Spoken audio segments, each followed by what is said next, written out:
remember back in the day when you taught me to live and I taught you to pray. We went in the battle together, no matter the weather, we never delayed. You gave me commands, I always obeyed. I never let you go astray. I never thought I'd see the day that you would come and just betray me.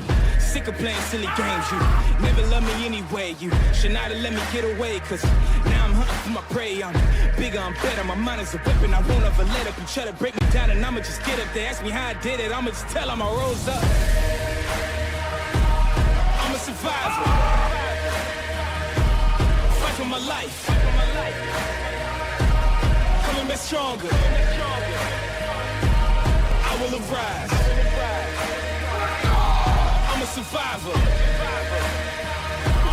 Fight for my life. Let's go, man. Coming back stronger. I will arise. 1, 2, 3. Good evening, Blue Jay fans, and welcome to the first home game of the 2022 season. This is Patrick Meyer here with Josh Gibson to host the Bondurant-Farrar Blue Jays versus the Dallas Center Grimes Mustangs. How you doing, Josh? Great. It's going to be a good, hot night of football. We saw some cramping up from both teams really last week, and hopefully they learned from that because it's even worse today. Yeah, pretty normal. You see that the first week, regardless of how hot it is. You haven't really put your body quite through a game-like situation yet. So hopefully they've adapted, but definitely could see it tonight as well with 90-ish degree temperatures down on the field and up here in the booth. Yeah, it's pretty warm up here too. We had a tailgate outside with the Booster Club earlier, and it was pretty warm out there too. But a lot of people showed up, and we thank all of them that came and supported the Booster Club that supports your athletes. So great start to the day. As a teacher, you made it through another week, so school starting out good? Yeah, breaking in the new building. There you go. Excellent new junior high with our 7th and 8th graders. Couldn't really ask for a much better building than what we got. Great to hear. It's always nice when a project comes together, and I'm sure people were a little nervous as it was winding down, but it came in on time. So we got the Blue Jays getting ready to storm the field here. If you notice a few extra kids on the field, we're hosting youth football night here. So all of the youth in town that are playing sports in their jerseys out ready to set up a tunnel for the team to run through. Probably know a few kids down there, don't you? I do have a team down there. Hopefully one of the assistants has got them corralled. Yeah, there's other adults down there. You got older kids in there. You know, they're old enough to make good choices, right? All day long. So this is the second game of the year for both the Blue Jays and the Mustangs. Mustangs, if you look at their schedule, technically looks like they had 2, but one of them is listed as a scrimmage. So Blue Jays defeated the Ballard Bombers last week, 36-7, and the Mustangs fell to North Polk 16-20. Yeah, that game with DCG and North Polk was a tough one for the Mustangs. They kind of back and forth all night long and took a lead in the fourth quarter and then kind of gave up a late fourth quarter drive and then were unable to go down and score themselves. So lost a tough one in that first week. There's a few turnovers in that game. I'm sure they're looking to clean up some of that as you're breaking in a new starting quarterback.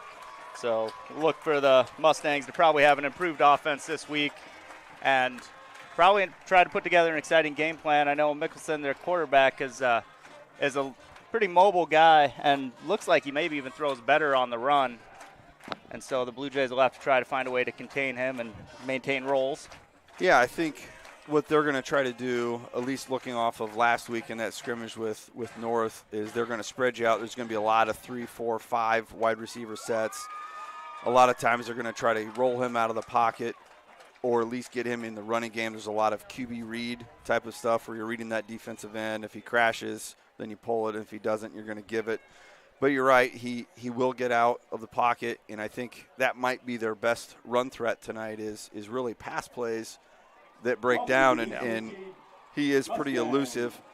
I think for them, a key is they're going to have to probably hit some big ones. I don't know if they're going to be able to consistently run the ball at the Jays, and he had a couple opportunities last week. He's got a really good arm, overthrew a couple guys that maybe had a step or two. So another week of timing, working on that. might be able to connect on a couple big ones for the Mustangs. Yeah, I think if I remember right, he was their leading rusher last week. And the first quarter, really, he was trying not to run, it looked like. He was really trying to look downfield. He probably could have ran for another 20, 30 yards if he'd have taken off. And there was one where he maybe should have ran, and he ended up throwing it, and it was a pick six. So he's got to avoid those types of plays this week to give the Mustangs a chance. I suppose, though, enough about the Mustangs. This is our first game of the year. We should talk about the Blue Jays. Blue Jays led it tailback by Titus Cram. Right now, I believe, leads 4A in rushing with 144 yards. And we'll step aside for the national anthem, I suppose. We'll talk about it when we come back. By our own Bondurant-Farrar marching band.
All right, that was the marching band's first on-field performance of the year, so good job out of them.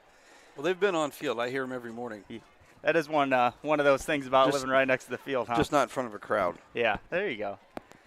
So great job by them. We'll see them again at halftime. But as we were talking about the Blue Jays, really pretty solid all-around game last week. Collison completed what seemed like almost all of his passes. I think he ended up like 14 of 17. 10 of 14, I think, is what I had. 10 of 14, 127 yards. Okay. So, pretty effective. Had one overthrow early on and then kind of settled in. And so really look for him to be on point here. And if he is, it really opens up the Blue Jays offense because between Falsgraf and Barkema going out for passes, if you have to guard them, it's going to be hard to stack 9 in the box against the Blue Jays and opens up space. I think the key for them going forward, especially when they start to see some of those really good teams, you got to be balanced. And we really saw that out of them last year with the exception of a couple games, and I think that's got to be the focus for him. You got a guy who's probably going to be a Division I player in the backfield, so obviously you got to utilize him, but you also got another guy that could probably play Division II football at quarterback. Yeah. And we did a nice job of utilizing him last week, and like you said, two wide receivers in Falsgraf and Barkema, both with 4 catches, each with a touchdown. And I just really think that's going to be the key for them offensively is don't become one-dimensional. And I don't think there's a lot of teams that are going to be able to defend both. They're going to have to kind of make that decision of what are we going to try to take away and live with the other. Right. Those two receivers really are matchup problems in completely different ways. Barkema, I'm not sure he's ever dropped a ball for one. He's just great hands and runs routes that get him that little bit of space, and then he just makes catches. And then Falsgraf, basically a giraffe out there at 6'3", and jumps well, and so you throw a high ball and not going to be able to stop him. They are obviously talented wide receivers in hard matchups to begin with, but then when you throw in that running dynamic, it makes it extremely difficult for defenses to come up with a game plan where you can kind of stop all of it. Also noticed that the Mustangs have a couple of guys that started last week that are not dressed today. Josh Hendricks, their leading returning tackler, got injured, had a shoulder injury early last week, and he's it looked like first drive. Yep. And then I noticed in the captain's meeting there, 75 Chris Ditzler was also in street clothes, and he was their starting right guard last week, so that could be problematic as well. Blue Jays are going to kick off to start the game. Cram lining up for the kickoff. Cram and Pfalzgraff both kick off sometimes. And the loss to Hendricks is a big one. I'm not for sure where he was committed, if he has, but I believe he's going somewhere D2 to play football. So it's hard to replace a guy like that. You don't have too many of those just sitting on the sideline. Right. Number 5, Zach Smid, the return man, very fast if he has an opportunity to return it, but it looks like that's going to be a touchback. Mustangs will start out 1st and 10. Last week we saw the Blue Jay defense was pretty tough throughout, only gave up a late touchdown when subs were in. They're a very aggressive type of defense, a lot of movement up front, a lot of different stunting, not always for sure where the linebackers are coming from. Typically you see a lot of man-to-man in the secondary, but I think tonight with these spread-type formations you might see a little bit more zone out of us than what we normally play. Mustangs come out in the 5 wide. Mickelson in the shotgun. He's always in the shotgun. You won't see anybody under center tonight. Mickelson throws left side, gets it outside, and picks up about 8. Pass complete to number 11, Trevor Hamill. Yeah, they start out with that 5 wide, really trying to spread that defense out, trying to get a gauge for what the Blue Jays are going to come out in, and we did play some cover 3 there. Normally it would be a little bit tighter. A little surprised because last week they ran no huddle off the start, and this time they're huddling up each time. But they might not be in a hurry tonight. Twins each side. Carpenter in the backfield next to Mickelson. Mickelson looks back to throw. Pine, the intended receiver, incomplete. Look like, yeah, Eddie Pine there. DCG, like we talked about, didn't have a ton of run success with the running back last week. So these 3rd and 2s, which might be kind of a normal call or a pretty easy call for a lot of teams to just line up and run it. It'd be interesting to see what they come out in. It could be play action, might try to get that quarterback out on the run a little bit where he can just run for a 1st down. So we got 3rd and 2 here. You might see Carpenter on a dive play. Shifting to the left side. Carpenter on the dive. He's going to be close. Vanderlinden, first guy through. Powers second, and I think he only picked up a yard, so it's going to bring up 4th and 1. Yeah, like we saw last week, they're just super tough up the middle. They did have a couple plays last week where they gave up some 25-yard runs. I think there was 2, but outside of that, there wasn't a whole lot of running room up the middle. After a first play there of 8 yards, 7 yards, DCG kind of sputters, had a really good shot at moving the sticks and don't get it done. Blue Jays looked like they were ready for a fake, but kick is away, going to get a nice bounce, and Barkema lets it roll. Blue Jays are going to take over at the 24-yard line. Marcus Teed came through there unblocked and just about got himself a hand on that ball. They might need to take a relook at how they were blocking that thing. After the roll, 47 yards on the punt. And Blue Jays will take over 1st and 10. Last week, DCG was pretty solid defensively. They did force 2 turnovers. Limited Norfolk for most of the game. They only gave up about 200 yards. They just happened to give up a late drive, really, that was a killer. Well, there was a pick 6, the pick 6, too. You can't put that on the D. Cram in the backfield behind Collison. Cooper Jones next to him. Barkema, the man in motion. Fake. Collison has Barkema out in the flats, wide open, and he's going to pick up about 16. And that's what we were talking about at the beginning. That play action makes it so difficult for teams to defend the pass because you're so dead set on stopping Cram in the backfield.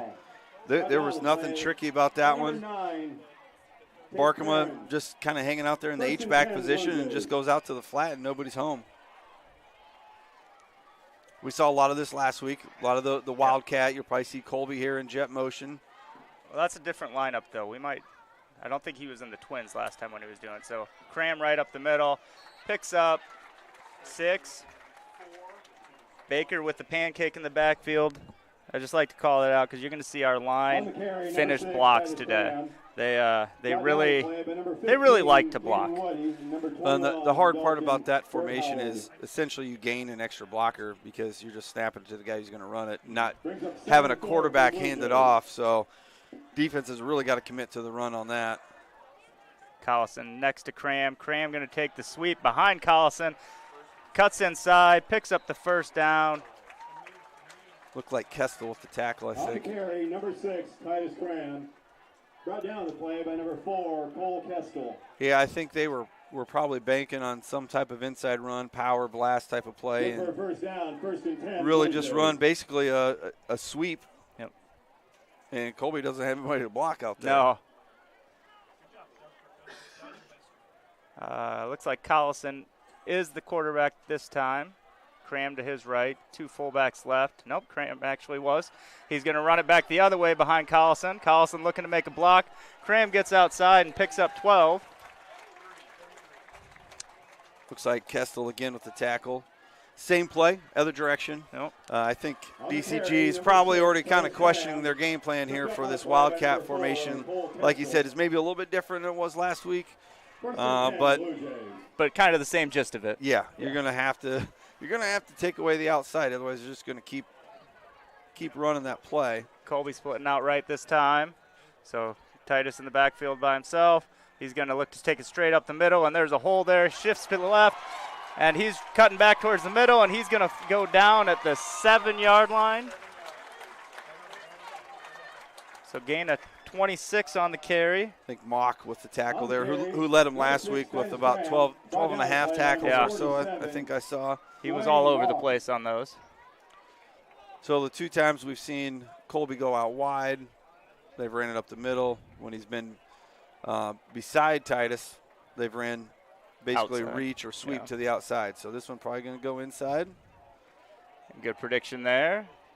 Going to pick up maybe 2. Better job, but I think the snap kind of helped them there a little bit as far as slowing the play down a little bit. 2nd and goal from the 6. Cram on the carry, brought down This is one thing that Mustangs.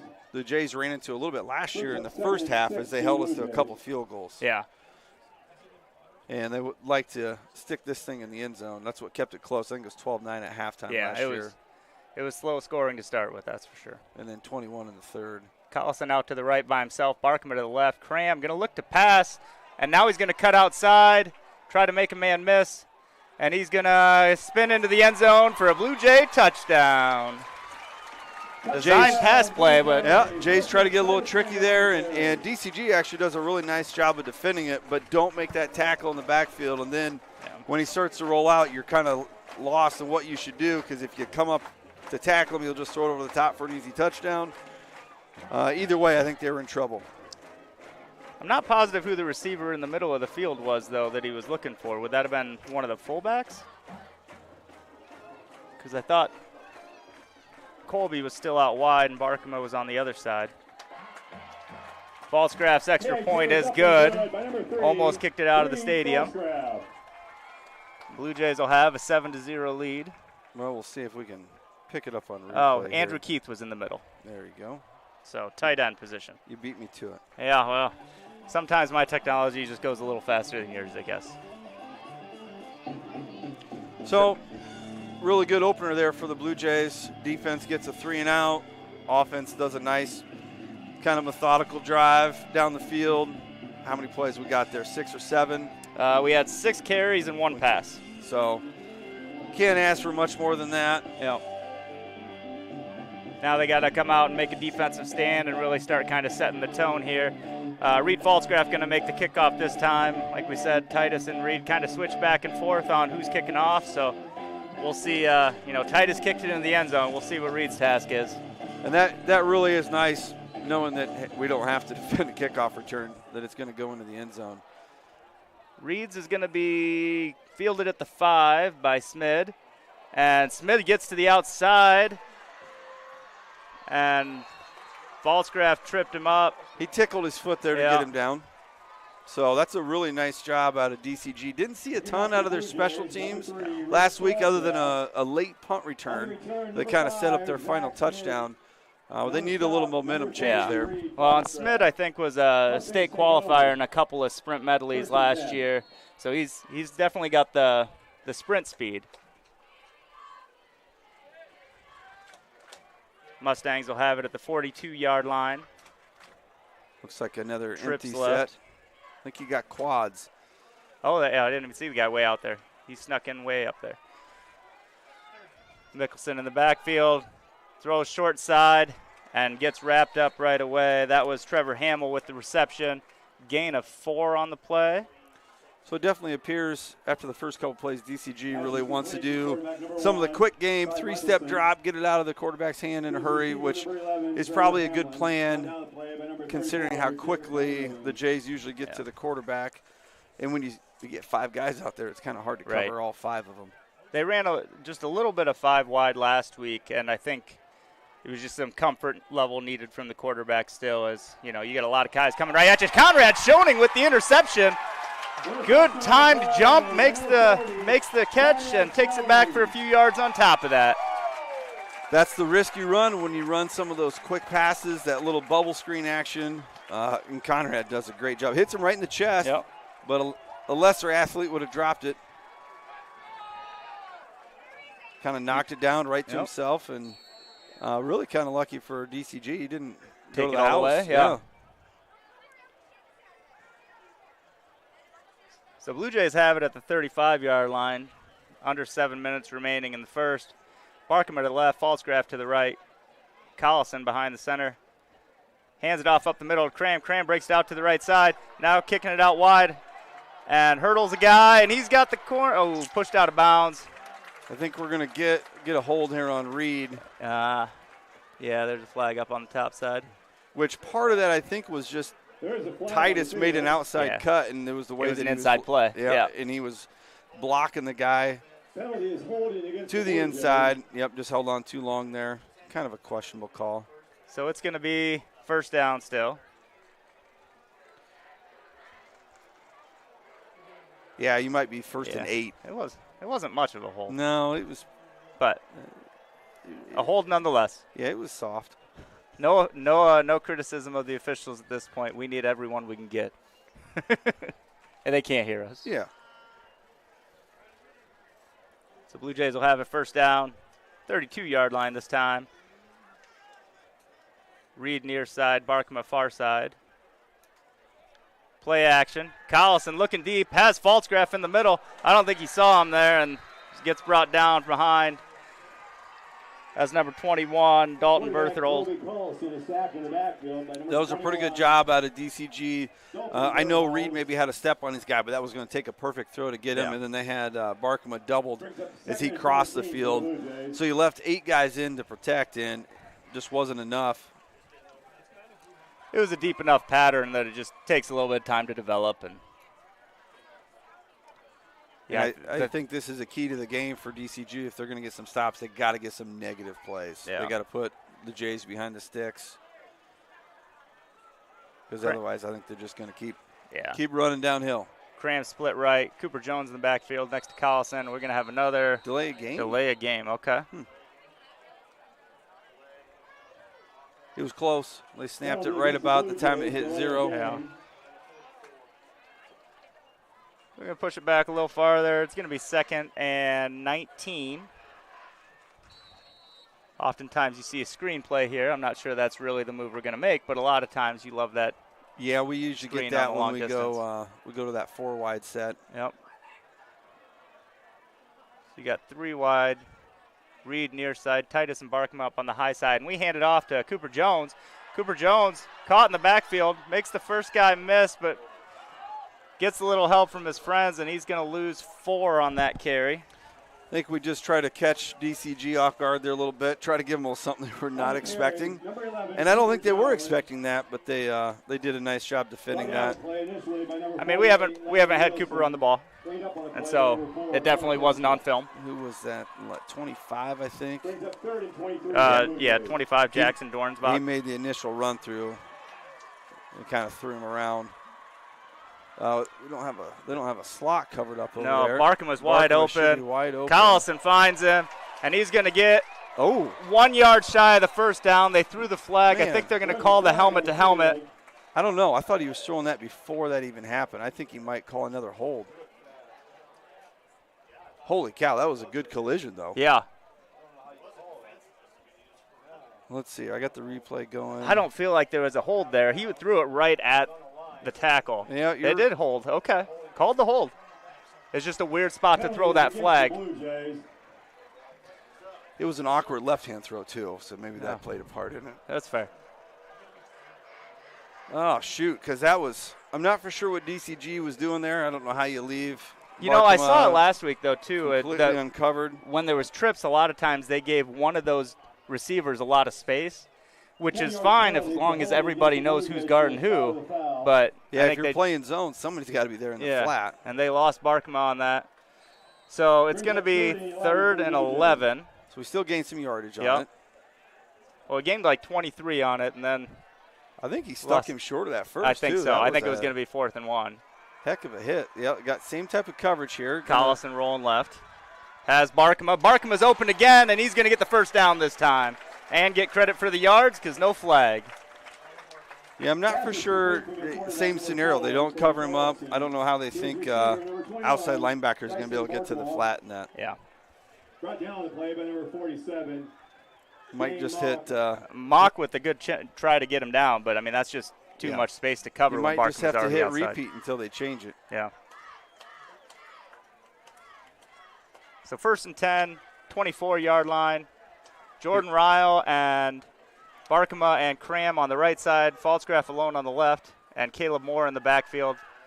Collison looking to pass, and he's got Falsgraf. Falsgraf toe tap the sideline, and he's going to get 9 3/4 yards, it looks like, just shy of the first down. Real nice job out of Colby. It looked like he was looking downfield, maybe going to try to hit Titus, streaking down the middle there.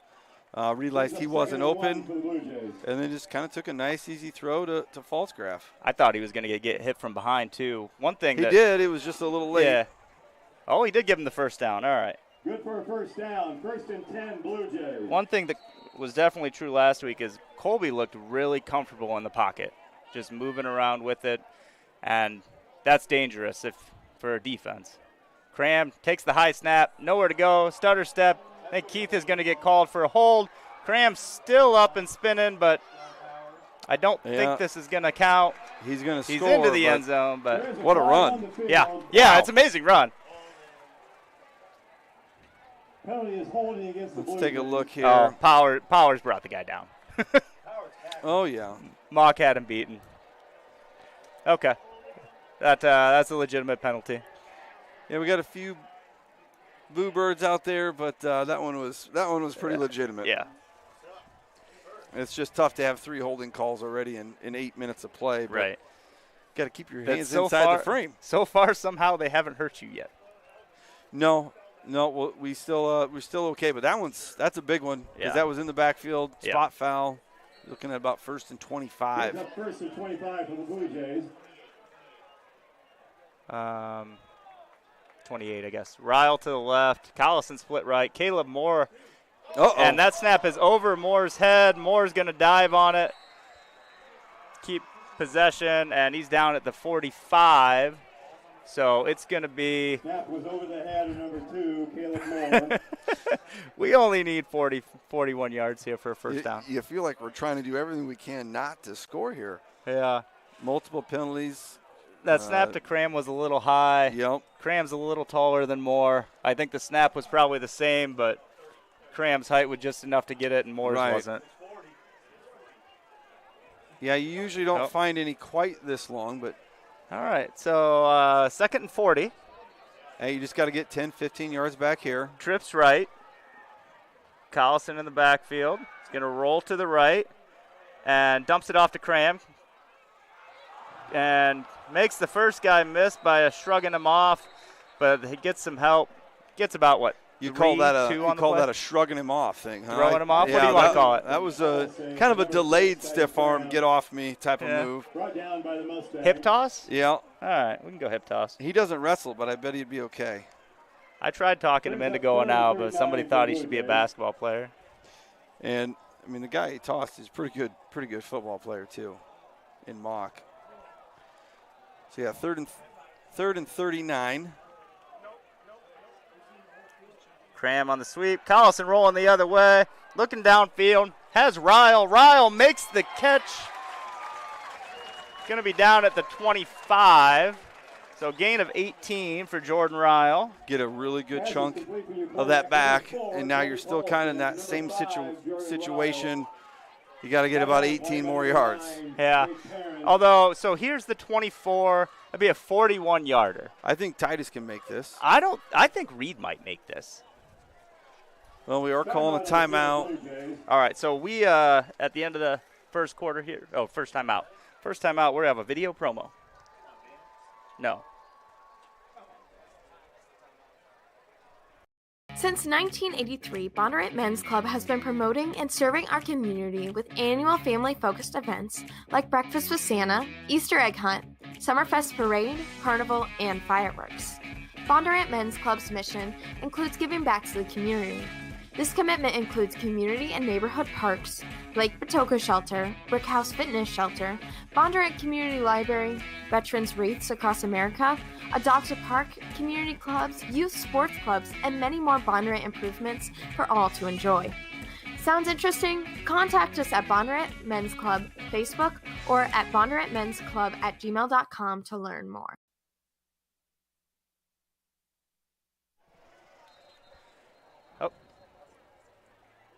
So I think the officials were waiting for us. They were. Yeah, They were. TV timeout. We wanted to get everybody that full Bondurant Men's Club video as we appreciate their sponsorship. And now Reed Falsgraf going to try a 41-yard field goal. He's got the leg. I think he does. Let's see it. Kick is up. I think it might be. It's wide right. Yeah, we knew he had the leg. It's just a matter of getting it between the uprights. Not always easy to do. So he was booting those extra points last week, and I told him, I gave him a homework assignment that I wanted to know how far he felt he could kick it from. And he said he had 35. Mustangs take over, 1st and 10. But he had the distance there. Yeah, 35 is not an issue. Well, he said he hadn't tested to see how long he back could. that far. Yeah, he said he'd only went back to 35. So he probably wasn't anticipating kicking a lot of 40-yard field goals tonight. No, but we got the leg for it. Now we just got to get the accuracy on it. As we have a separate play timeout, we want to thank the Bondurant Men's Club for their sponsorship and all the great things they do in the community. I think there was a lot of the Summerfest events in that video and just some great activities. I know Austin Sullivan was bragging about the men's club the other day. He loves the men's club. So what do we got going on here? Do we have another timeout? We're having an issue with the time on the board. Our scoreboard is running the 1-minute timeout. Okay. And then as soon as it ends, it immediately starts it over. Well, hopefully we can get that fixed. I'd like to not go to hand timed.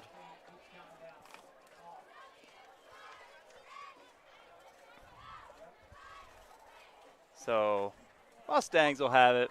First down. Their third drive of the night. They've had a little bit of success with the short route stuff. We really haven't seen any type of QB run just yet. What's our chain crew doing? There's still ways set up down there. Like we like to tell people we have the best chain crew around. Well, we got one guy with the first down up.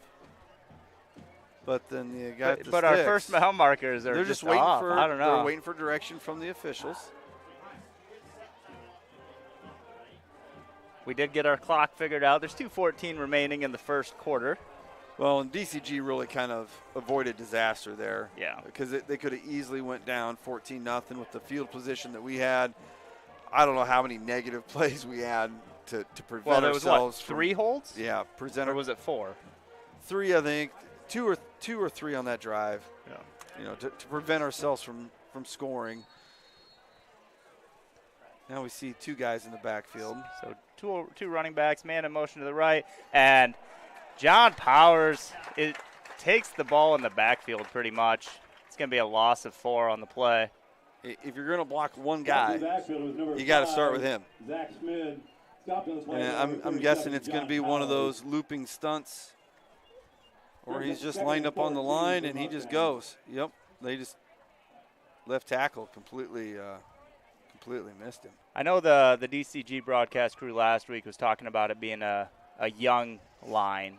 Or inexperienced anyway. Yeah, on both offense and defense. I noticed their defensive line is not really the same group that they had last week, but not positive about the offensive line. Screen set up, and I think that was Vanderlinden that met him as he caught it. Yeah, he ended up knocking the ball out, so no catch. Would have liked to catch there. It would have been a negative play. He's kind of Jacobs, one of those guys that didn't play a lot last year as far as offense or defense, but I think he's really going to make a name for himself this year. I saw him a lot this summer and put in a lot of good work. He had some dude named Mislin in front of him too, and so yep, he can get after it. One thing we've had for a few years is the ability to just reload at linebacker. We've had a pretty good set the last several years. Mickelson looking to pass, rolling out to the left, and Vanderlinden comes up. Fulton's going to get the tackle.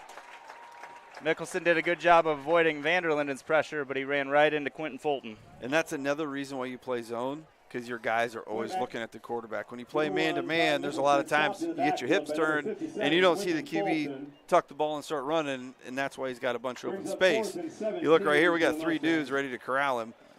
So another reason why you might see a lot of zone tonight. So 4th and 17 is going to lead to a DCG punt.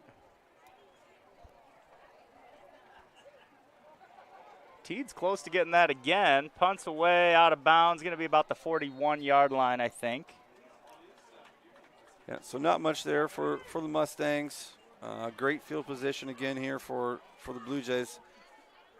They just got to finish the drive here. Kind of stay out of our own way here. No return. Blue Jays take over. Blue Jays are going to have it at the 40. Looks like we got our heavy fullback set in there. With Drew Keith as the left side tight end, John Powers and Cooper Jones as fullbacks. Cram going to take the direct snap, try to follow Falsgraf.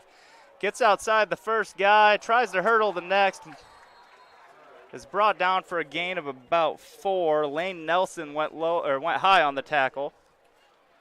That was a good job out of the Mustangs to recover. Initially, I thought that the Jays really had that edge sealed. Number 48, Lane One of the 47, yep, that Mock made that initial play. Yeah. 6 for the Blue Jays. And then Lane Nelson was running him down. I think Kestel went low to get him up in the air, and then Nelson was able to finish it. Direct snap to Cram again, going the same play, other side, and has a lot of room. Hurdles a guy. I'm not sure I love the continuous hurdles, but he's going to gain 12 on the play. And you do got to be a little bit careful with it, not just injury-wise, but it is also illegal to hurdle players. On offense? Yes, in high school it's illegal to hurdle, so he's probably flirting with the penalty there. So it brings us to the end of the first quarter.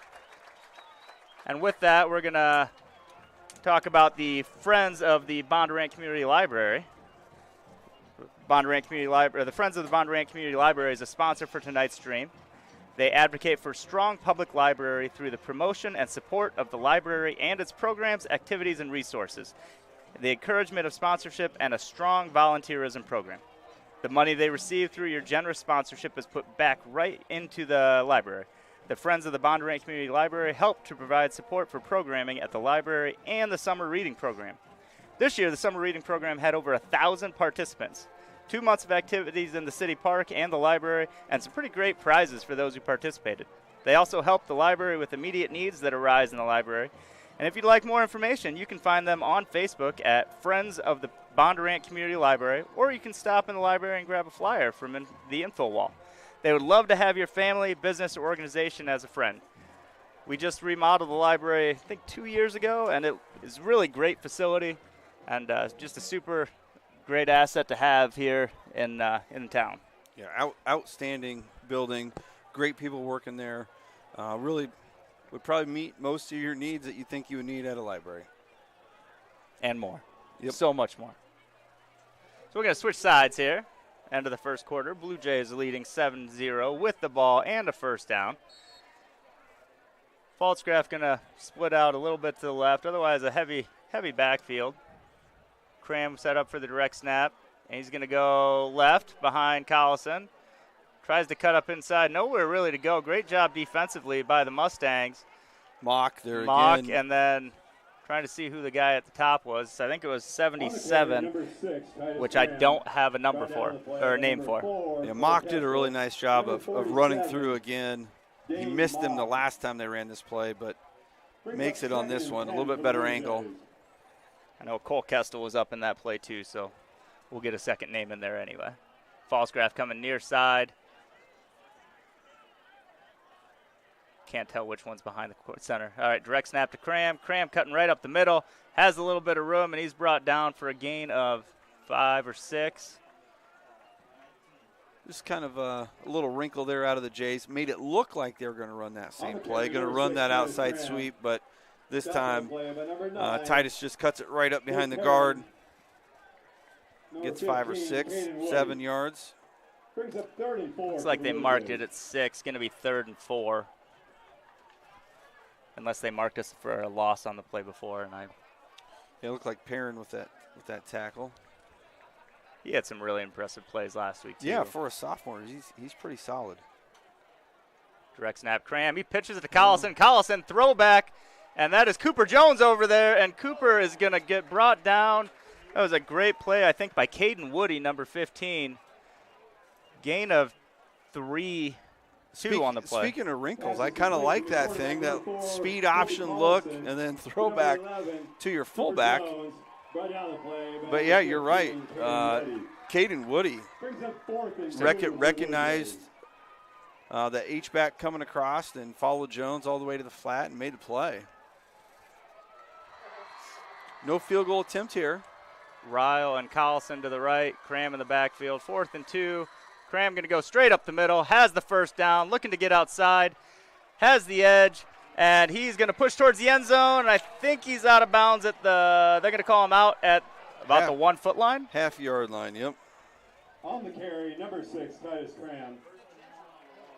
Really good blocking here. Yep. I like how he got the first down straight ahead before he kicked it out. That was a big hole to go through.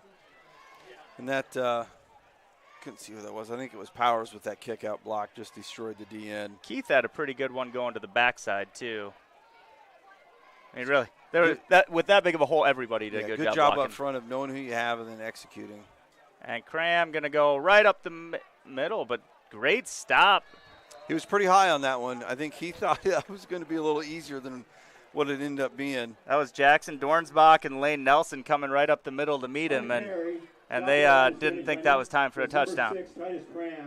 Yeah, you're right. It looked like he thought he was ready to walk right in, and they had different plans. Number 48, Lane Nelson. Yeah, Dornsbach did a nice job of shutting his blocker and coming through clean. Collison and Ryle split out right. Cooper Jones and John Powers in front of Cram. And now he's going to punch it in, but there's a flag. Illegal formation is what I'm guessing, maybe, because he threw that thing right away. Yeah. Didn't blow it dead. You think not enough guys on the line? Yep.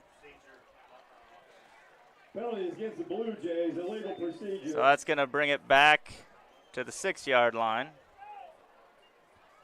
Not for sure. It's a 5-yard penalty.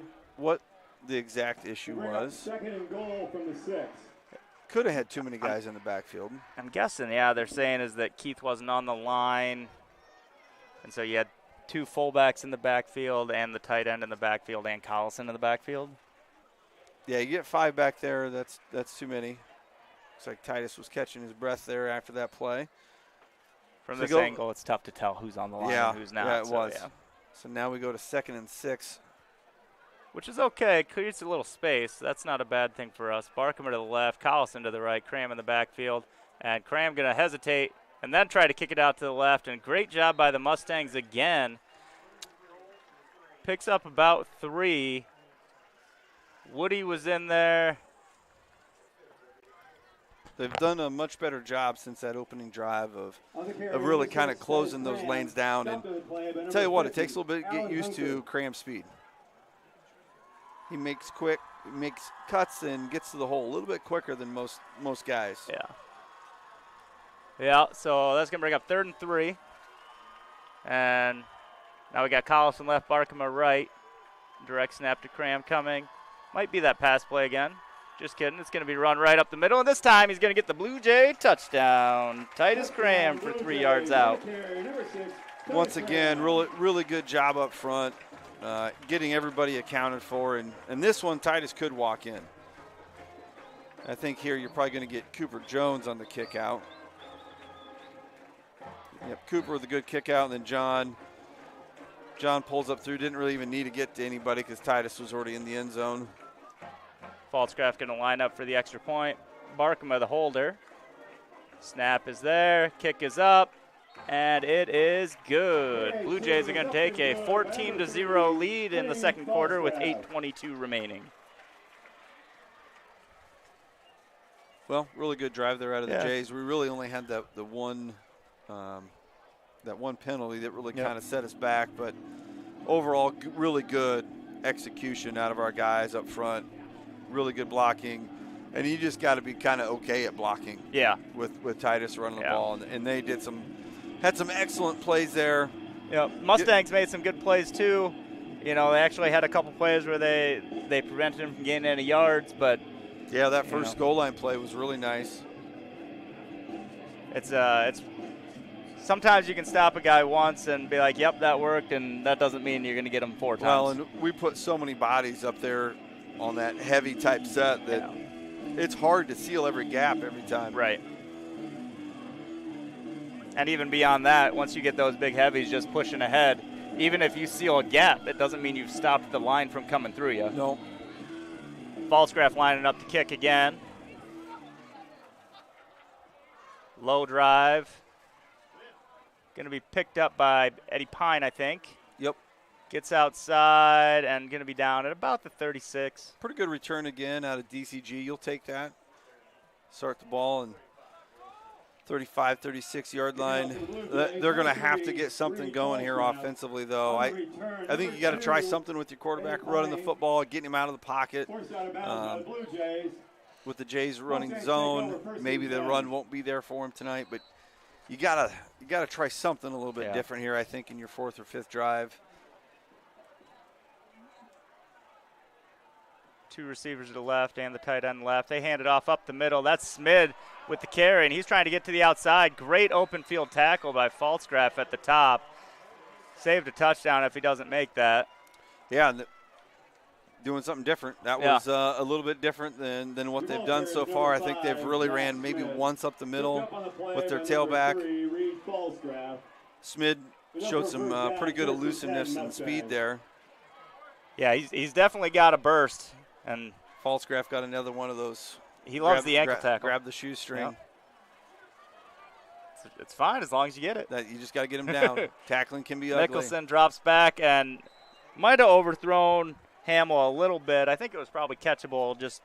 I thought it was high and outside. You thought it was outside too? Yeah, okay. That was going to be a tough one. It was definitely going to be tough.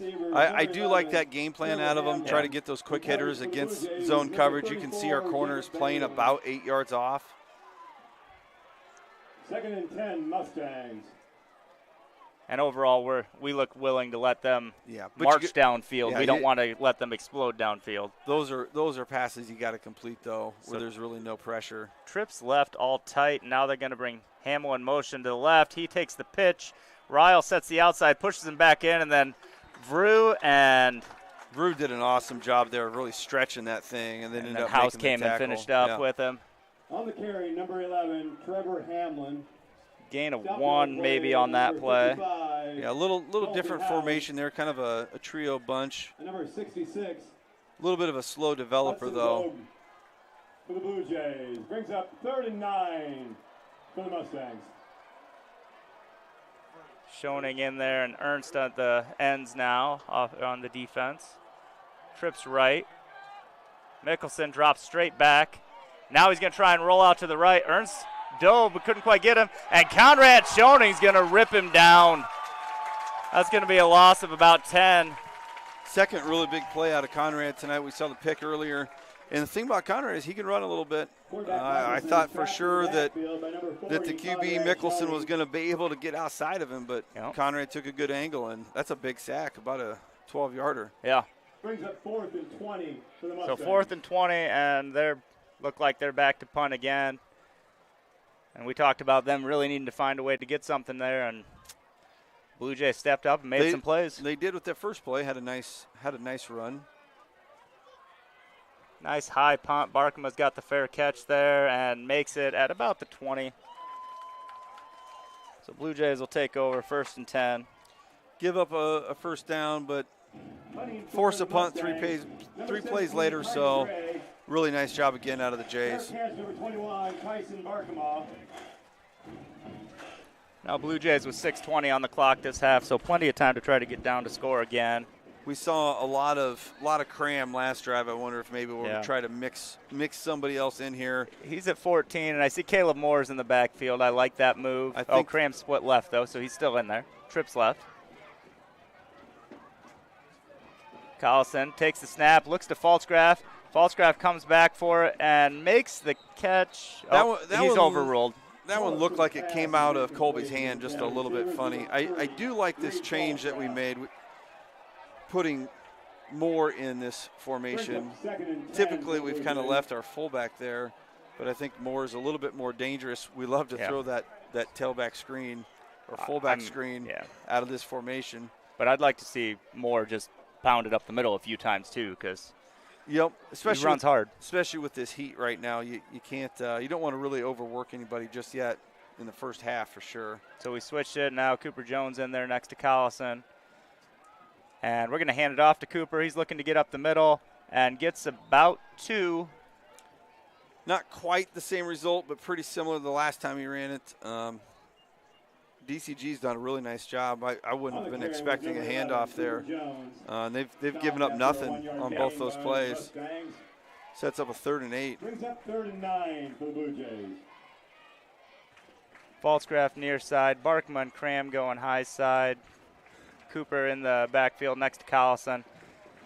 Collison takes a snap, rolling out to the left, and gets the ball up, and Barkema makes a great catch, and now he kicks it to the outside, and he's got Falsgraf in front of him. He's making her way up the sideline. Falsgraf picks up a block, and Kessel's going to make the tackle. But a big gainer, great catch. Collison did a good job finding him, and Barkema did a great job going up to catch that thing. He's going to be out of bounds at the 25. It's going to be a gain of 53 on the play to Barkema. DCG did a great job of sealing Colby in. He was trying to really roll hard left and really took that play away. And then Colby kind of improvised a little bit and threw a good enough ball to Barkema, and he made a heck of a catch. And Falsey was getting downfield to block somebody. That's a big play right there. I said it before the game. I'm like, Barkema never drops the ball, and I meant that. Barkema never drops the ball. Not to jinx him, but Jones up the middle. DCG has that figured out. No gain on the play. And maybe that's just to try to spell Cram here a little bit too. Yeah. I think we're capable of a really big play every time we take a snap. Yep. And he might bust one here one of these times. Yeah. I just know that Cooper had quite a few really positive runs last year. Yep. Or not Cooper. Moore. Yep. Caleb Moore had quite a few positive runs last year. Direct snap to Cram. Cram tries to go right up the middle. And real good tackle there. 47 was Mock on the ground and Nelson up top. So Mock and Nelson with another tackle. Gain of 2 on the play. I will say, though, that Jones this summer we did 40s. He's one of the fastest guys we have on the team. Yeah. So he can run. Yeah. Just gotta give him an opening. Yep. Number 47, Jane Mock. We've had a couple of these third and long situations, and we've done a pretty good job of executing. Ryle left, Collison right, 2 fullbacks in front of Cram. Direct snap, and Cram's looking to pass. Doesn't have a lot of room to go, and he gets to the outside, and he's going to get the edge and is brought down at the 14. The 14. So he's going to be a first down. That play looked like it had no hope from the get-go. Right. Nobody was really fooled at what was going on, but Cram just being Cram creates something out of nothing.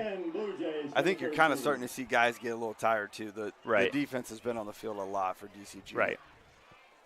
Didn't see that normal pursuit that they bring to the table.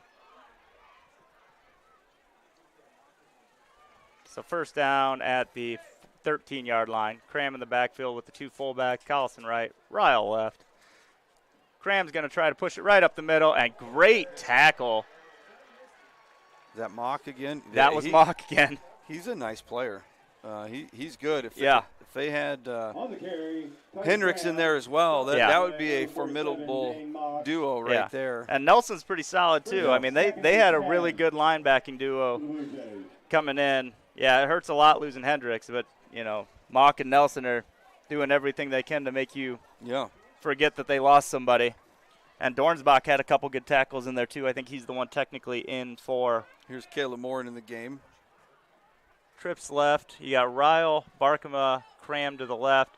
We're going to look to the right side to Falsgraf. Falsgraf makes the catch and is going to be pushed out of bounds at the 7. Those are the throws we've seen Colby make the last couple of years. It's like him shooting a layup. Just an easy completion. Catch the snap, let it fly. Brings up 3rd and 3 for the Blue Jays.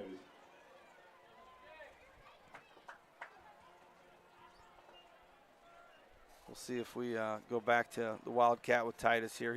He's showing a little signs of fatigue himself. I got him at 17 carries right now, so it's justified. A lot of hands on the hips, and I don't blame him. It's 90-some degrees out here. Carlson takes the snap, and we're going to have I think I a had flag. a false start on Winger, I think, here. Okay. Is what I saw. Is that left tackle? Yep. I got really good vision up here. Penalty in the field is against the Blue Jays. 5-yard penalty. Brings up 3rd and 8 for the Blue Jays. That'll be 3rd and 8. I'm not even sure 12, we started our cadence yet. And we're going to get a timeout, Blue Jays. He just had a little hop, and that was enough to draw the flag. So we got 3rd and 8, timeout. Let our guys catch a breath. DCG probably appreciates that timeout as well. Yeah. I mean, 3:06 remaining though. You're looking at pounding this one in, and then I think you're probably going to see a run here, and then we'll see what happens. We've had a couple times where we've been kind of in this scenario, and Cram's taking the snap like he's looking for a pass. I don't know if you're going to see that again. He hasn't actually thrown the pass yet, but not out of a timeout. I don't think you'll see that. Defense will be a little bit more prepared for that type of scenario. No, I think you could see him on an outside run. That we've seen to have a little bit more success with that. Yeah. Than running up the middle. However, we've had a few good powers up the middle. Yeah, you could follow Colby on that sweep like you have a few times and with pretty good success. Yeah, they haven't stopped that one. We haven't ran that for a while. I mean, the dilemma with running straight up the middle is your 2 best defensive players, Mock and Nelson, are both in the middle. If you're going to one side or the other, potentially you're running away from one of them. It's kind of an all or nothing. Yep. Seems to be a no gain or it's a big one. So you got Cooper Jones lined up next to Collison, Cram behind him. I think we're going to see some play action here. Nope, just a roll out. Just a straight roll out. Collison, nowhere to go, and he's going to get brought down for a sack. We might get a first down here, though. I think we're going to have a hold. We're going to have a hold on the end zone there. Secondary. Yep. Okay. Good eye on that because I didn't see that up there. Because you weren't looking. I wasn't looking. I was watching the play happen in the backfield. See here. So 4. Okay, if he calls it on 4, that's thinking nothing. There's another receiver behind him, though. They're both over there in that corner. Yeah. And we've already established that the place the flag is thrown doesn't mean that's where it. So what they're going to probably debate is, did he get outside the pocket? Because the rules change a little bit once the quarterback gets outside the pocket. He definitely got outside the pocket. Then that contact rule, yep, there you go. They're going to waive changes. The flag has been waved off. So you're saying that once he gets outside of the pocket, the defensive holding is a different it's rule? a little bit more free game. Brings up 4th and 16. So 4th and 16, the ball at the 20, and kicking team. I would think you might see Falsgraf come out again for a field goal. Well, it looks like Cram this time. Titus is going to take his crack at it. So. What do we got here? 37? Is that what you said? 37, yeah, because it'd be because it looks like he's spotting it at the 27, add the 10, so 37-yard field goal attempt for Cram here.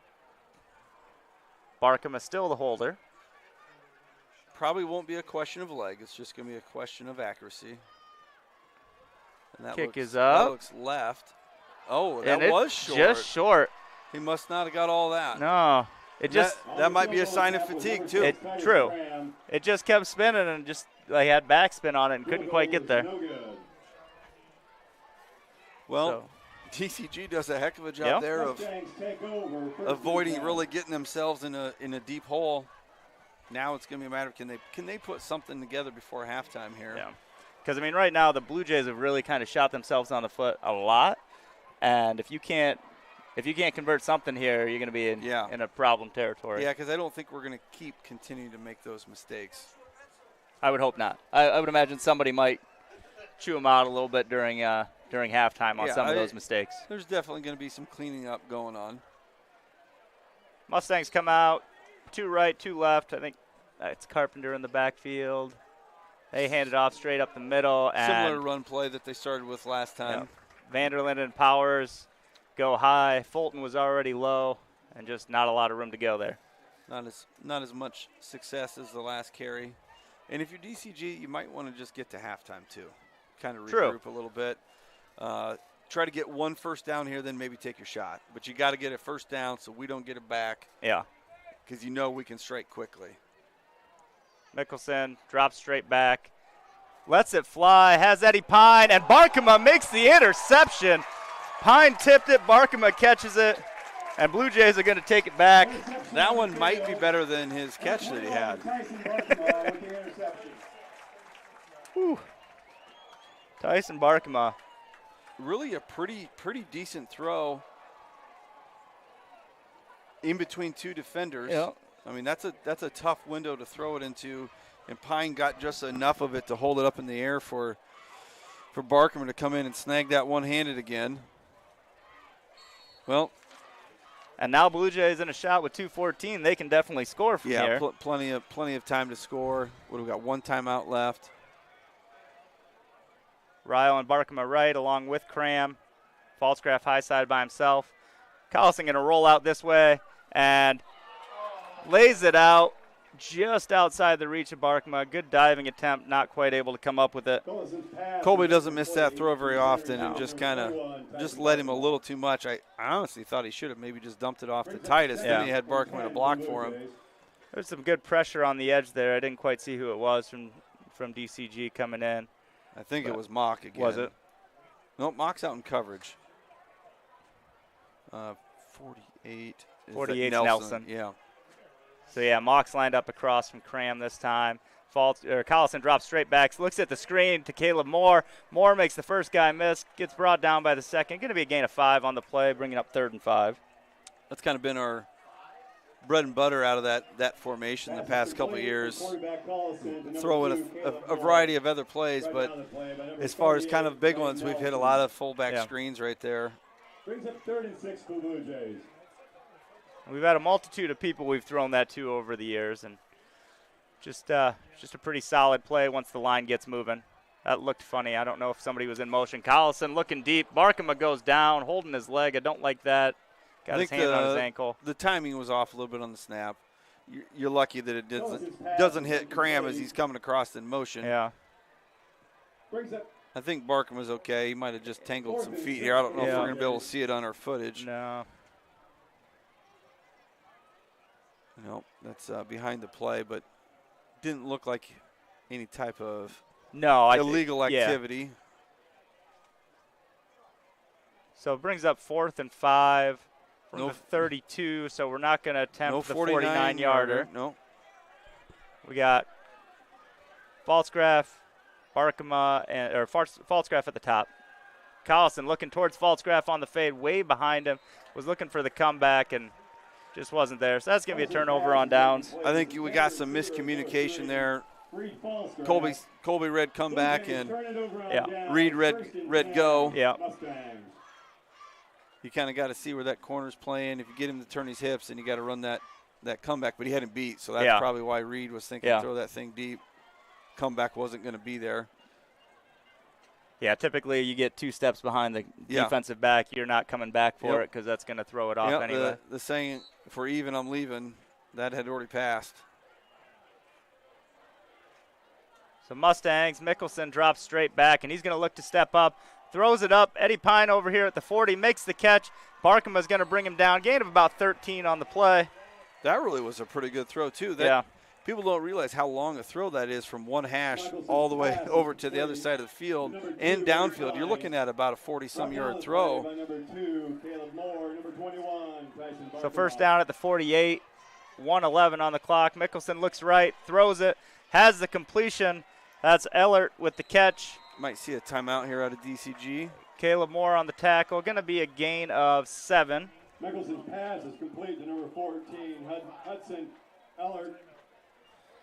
Well, and you'd mentioned that they went hurry up last week or no huddle, right. and maybe that's something they're a little more comfortable with, and it might be beneficial for them here in this last minute in order to try to score some points. I mean, overall, it looks like they run the receiver in with their offensive play most of the time, and so when they started off last week, it looked scripted. They weren't rotating the receivers, which I know it's not uncommon to have a script that you're going to start the game with.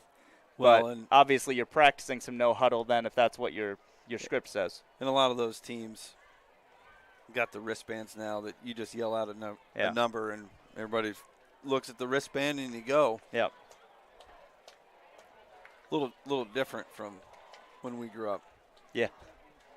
Always ran the play in.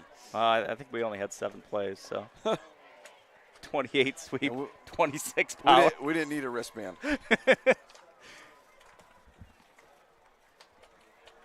So 104, 2 timeouts still for the Mustangs. We got a little bit of momentum here. A couple nice plays. And Mickelson's been hanging out in the pocket, which I really thought he was going to have more success rolling out, but the way that pocket's kind of opened up, he's had some lanes to throw. It's intentional in what we're doing. We're trying to keep him in. And I think that was a catch completion over there to Trevor Hamill. He's going to pick up the first down. Yeah, it'll be interesting if they called him in or not. Because if he's in, this clock's going to roll once they get the chain set. If he was out, then the clock will stay stopped. And you would think that he was in because in high school, the minute your knee touches, you're down. I thought he was in bounds. Here's a look. Well, he's out. Is he? Yep, okay. I'll say he's out. Looked like his left foot was on the ground and then basically caught it and dove out of bounds. So first and 10 at the 41. Mickelson drops straight back, gets a quick release, and that was a great throw. Smid never saw it. He hit him right in the back. Yeah, drilled his own guy right in the numbers. Mickelson's pass is incomplete. His intended receiver. That obviously was some miscommunication. Yeah. Was number 5, Zach Not for Smith. sure what Smid was. Well, yeah. I don't know if he was going to maybe run a post. Yeah. Yeah, he was definitely not expecting that. Mustangs trip left. Yeah. Mickelson, pump fake. Now nowhere to go. He's going to roll out left. And Schoning's there again. He gets away, though. Mickelson now stepping towards the sideline. Schoening chases him back down along with who's the other guy? Was it Teed? Powers. Powers? Okay. I tell you what, I'm impressed with Conrad's speed. Yeah. Because once again, I know that Mickelson got out of that sack, but Conrad turned around and ran him down. Yeah. Gain of 4 on the play for Mickelson. He's a great guy to bring in situations like this. You know they're going to throw. Yep. And he's tall, so it's hard to get the ball over him, too. Nothing against Rue, but he doesn't quite run like that. He runs angrier, I think. He's going to be more physical. Pass complete in the middle, and Titus just kind of whiffed on him. Eddie Pine's going to get down to the 2. Yeah. Wow. Boy, kind of threaded that one. Out on the field, Mustangs. Wow. Mickelson's pass was complete to number 2, Eddie Pine. Let's see. Caleb Moore's over the top of him. Would really like to see Caleb get some hands on him. Yep. Yeah, I think and then Graham thought he was going to turn right into him, and he made a quick shake and wasn't there. And you don't make Titus look like that very often. No. From the 2 for the Mustangs. I also don't know that you want to be across from him next time because he might hit a little harder next time. So 36 seconds remaining in the first half. Mustangs going to have the ball first and goal from the 2. And I'm not sure I'm not trying to sneak Mickelson on a rollout and I think you take a shot at a quick hitter. Yeah, I don't think you try to run the ball here because you only got one timeout left. that's true. But I'm really not trying to run up the middle. Well, they got him for 2 up there. They got 1, right? They've used 2. They used 1 earlier, and they used 1 right here. Yeah. I think I'm going to throw this first one. Okay. And then if you want to run on 2nd or 3rd down, getting him outside the pocket I think is great, but I just don't know if we're going to allow it. Yeah. The way that we are Well, and lining up to play defense. you had mentioned the space we had been giving the receivers earlier. You really can't do that in this situation, No. so you have to see what adjustment we're going to make. You're going to have to go to man usually down here. And so you got Ryle across from Pine. We tried running it up the middle and nowhere to go. They ran that play earlier and got the exact same result. Left tackle not blocking. Powers went low, yep. And had plenty of help as soon as he got through. The problem with running that on 1st down, now you're in hurry up. Yeah. And I'm sure they had 2 plays called. Now Mickelson rolls out. Teed forces him back in, right into the now it's your defenders. timeout. And you got to think that our guys were prepared for that bootleg. They ran that several times last week. Timeout, Mustangs. Coach Heitland's been at it a long time. I think I would have thrown that first play. He had some rhythm too. Like he came out and made some nice plays in this drive, some good throws. Then you don't get yourself in such a rush. Yeah. Because it was, hey, we get tackled. Now we got to hustle up to the line. Guys aren't able to dissect who they got to go block. Also a great defensive play there. T did a good job forcing him back inside, and House was trailing hard, brought him down. I'm sure they hounded that all week long. Yep. You got to keep him in the pocket.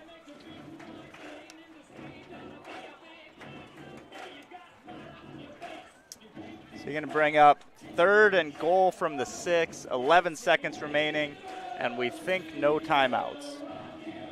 Yep. I know our board says 2. But we also know they just took 2, so. I'm pretty sure it's 0.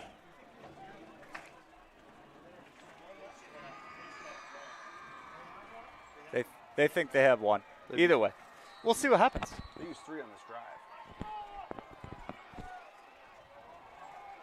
Mustangs have it. So Mustangs coming out. With 11 seconds to go, you do have 2 shots here. And I think Yeah. you can't kick a field goal. I think you Yep. got to go for a touchdown, but you got to throw it to the end zone. And that's a quick pass right into the end zone, and Zach Smith makes the easy catch. Well, that's got to be a mistake right there because that's what DCG did to us earlier. Didn't cover a guy. Yeah. Yeah, you look at the alignment here. We got nobody on him. Nope. We Looks like Yeah. Caleb was coming out to our side of the field, but he probably should have been going to the other, or somebody should have been going to the other side Yeah. of the field. So because we had 2 defensive backs Yep. here, so both of these guys were covered. little miscommunication. Well, we had there. somebody lined up across from him, though. But was it I don't think so. actually our defensive end? Yeah, I think you. Was that whoever it Teed? was, yeah, was inside. Oh, okay. Somebody who wasn't guarding him. 13, Connor May.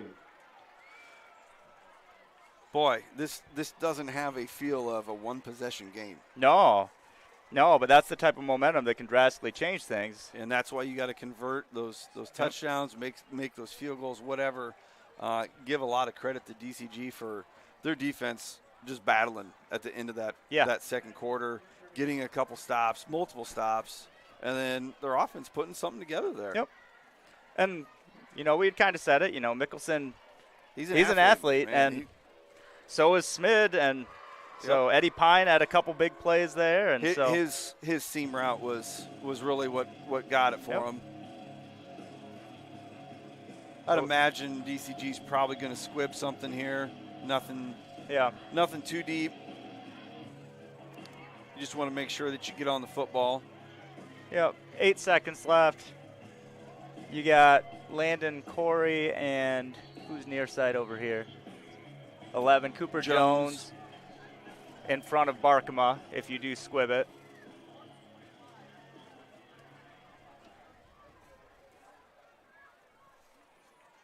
No, they kick it line drive. It's going to end up in Barkema's hands at the 5. He's making a run up the middle and gets hit hard. Number 22, you got to give him credit. Jimmy Seaman with a great tackle there. I think Woody is the one that delivered the hit, and then Was it? And then Seaman Oh, brought and him finished down. it. Okay, Yeah. sure. On the return, number 21, Dyson Yeah, I don't think Bondurant. Woody was concerned about tackling him. He was just concerned about hitting him as hard as he could. 3 seconds here.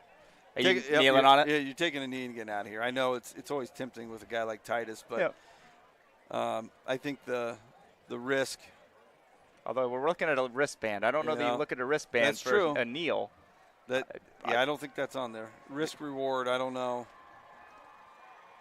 Ryle left, Falsgraf and Cram right, jet sweep left. Well, and Timeout Blue Jays. So with Ryle playing wide receiver, the other interesting dynamic there, the kick and throw it. You could see him on a jet sweep that leads to a jet sweep pass. I'm sure DCG is just saying nothing behind you. You're going to have 2 or 3 guys deep. I mean, if you want to get super crazy, you can take Titus on the sweep, pitch it back to Ryle coming back the other way. Ryle's in the backfield, now ready to throw. I don't think there's any chance you want to do that in that situation because the risk reward is not there at this point. But you could do it. Yeah, you could do a lot of things. And maybe after this timeout, we'll just take a knee. Yeah, they might decide, it might be better to go into the locker room. Doug Fulton he's unhappy up here. I'm not sure what he's unhappy about, but good thing doesn't have a mic. Yeah. So coming back out, looks like the same guys are on the field. We're huddling up this time without looking at a wristband. Blue Jays have it 1st and 10 after the timeout. But we're going trips left this time. This is not a kneel formation. No. This does have jet sweep action. So Cram, jet, taking it to the high side, cuts up now back out, has the edge, hurdles the guy, but somebody was holding on to an ankle. He's going to pick up 17 on the play. Go down without injury, please. And that'll bring us to the end of the first half. Blue Jays 14, Mustangs 7. We'll step away here for a little bit as the marching band comes on, and you'll get the dance team, and we'll let you enjoy those teams as they've put in a lot of work as well. And we'll see you back for the second half.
Drum majors, Joshua Bell, Max Fitt.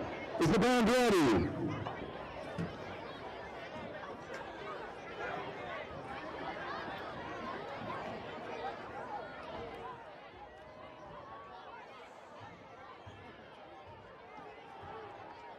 The BJ Pride Marching Band presents Under the Moonlight.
Welcome back to Bondurant, Iowa for this non-district battle between the Bondurant-Farrar Blue Jays and the Dallas Center Grimes Mustangs. We are just coming out of halftime here. Blue Jays will be receiving the ball with a 14-7 lead. A few quick stats for you from the half. Colby Collison in the first half, 9 of 12 for 129 yards.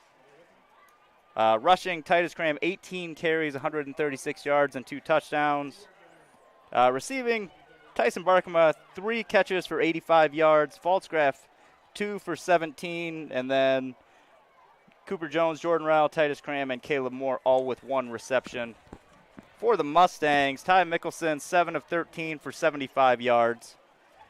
Eli Carpenter, 3 carries for 3 yards. And Zach Smith, 2 carries for 12 yards. Receiving, Zach Smith, 1 carry for 5 yards. Eddie Pine, 2 receptions for 46 yards. Trevor Hamill, 3 receptions for 17 yards, and Hudson Ellert, 1 reception for 7 yards. Zach Smith, the recipient of the touchdown pass from Ty Mickelson. Yeah, the Jays really dominated that first half yardage-wise. The issue they ran into was not converting them to points or to touchdowns, and that's why we're at 14. We already got more yards than what DCG gave up all of last week. And then most of DCG's yards, I mean, really, all of them came on one drive, the last drive. And kudos to them for making this a game. Really felt like there were a couple moments where this thing's going to get to 21-0, and the floodgates would open up, but that didn't happen. Blue Jays can do themselves a big favor by taking this one and marching right down the field. They'll start out first down at the 21-yard line. And Cram had, like you mentioned, had a lot of carries, 18 in that first half, so heavy workload. And he's going to get it again because we're direct snap to him. He's running left side, tries to kick it out, comes back in the middle, and it's going to gain 5 yards on the carry.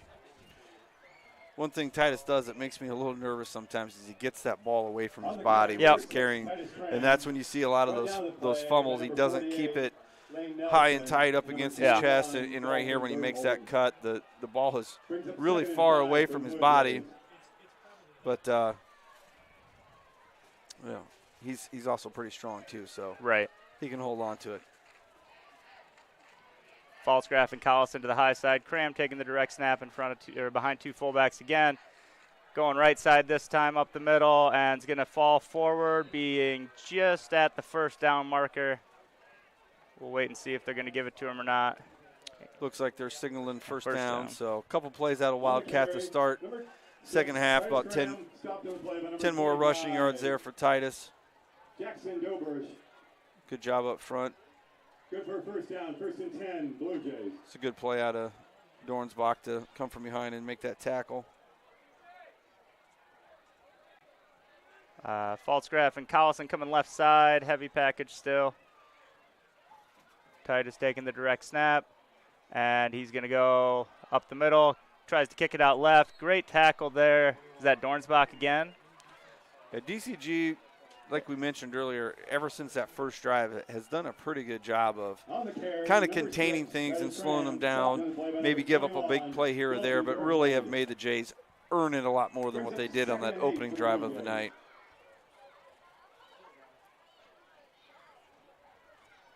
I think that was Bergthold that made that play, but I could be wrong.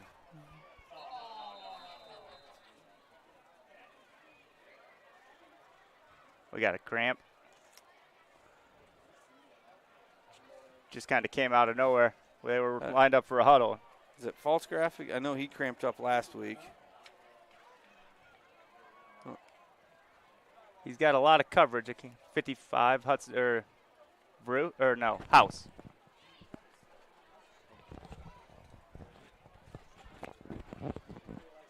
So you got double nickel there on the ground. Dalton House on the ground. He's been a real solid lineman, both on the offensive and defensive side. Funny thing about cramps, sometimes once they get started, they don't like to go away. So I would say that this is a concern for the Jays, though, as well, as that depth along the line. I think what they got is great, and they're developing some more guys, but not super deep in a lot of spots, really, and this is one of them. So hopefully Ryan Stanley, I believe, was the player that came in. Hopefully Ryan, a senior, will come in and do his part. He's in at left guard. We're splitting 2 guys out right with Collison up there. Cram taking it up the middle through the right side behind Powers' lead block. Gets to the outside, trying to get around, and he's going to be out of bounds at the 36. They didn't get him down. They just got him out of bounds. Right. Pretty good job again up front here. It's It's going to be a gain of 31 on the play. Just a little ISO action there. Those H-backs, a lot of times, they're the ones leading up to the hole and kicking out. This time they both, what we would say is insert through that A gap or B gap and just overload the middle. Titus just followed him up there and kind of looks for that seam, which he's pretty good at finding. Cram jump, and he's met in the hole. They're still trying to drive, but I don't think he's had anywhere to go on that. A little bit of a high snap there, too, which has kind of thrown the timing off a little bit on a couple of those plays. There's been quite a few of those. I think it was Lane Nelson coming in that hole. Cram on the carry. He stopped at the line of scrimmage. Got Barkema re-entering here. The Blue Jays.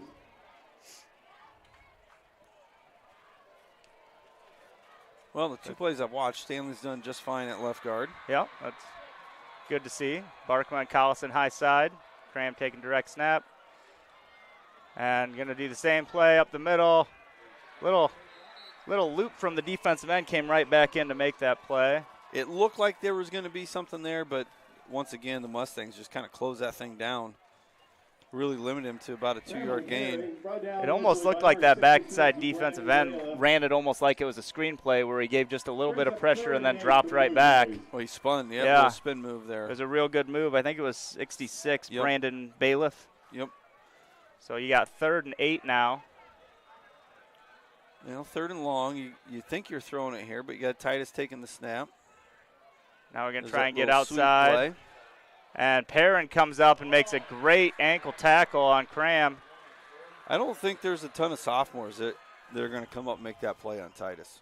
No, he made a lot of plays last week on what I was watching, and I think you kind of see why. He runs almost like he's just a cash linebacker where he just gets to go wherever, and he just read the play perfectly and got to the spot. So you're going to have 4th and 7. Looks like we're going to go for it. Jones is coming out.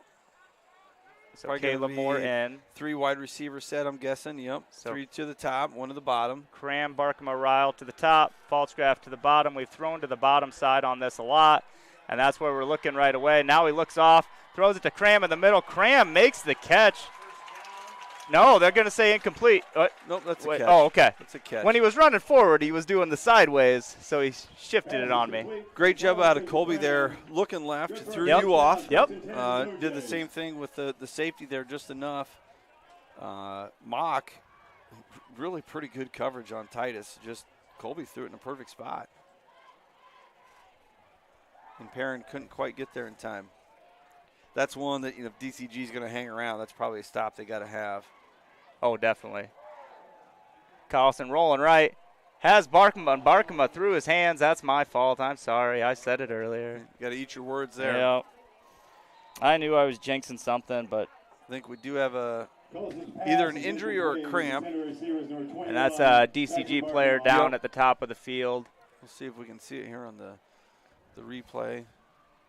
Got 15 over there. It looks like he came down kind of cramped, kind of funny. 15 is that's one of their starters, Caden Woody. Yeah, he's been solid.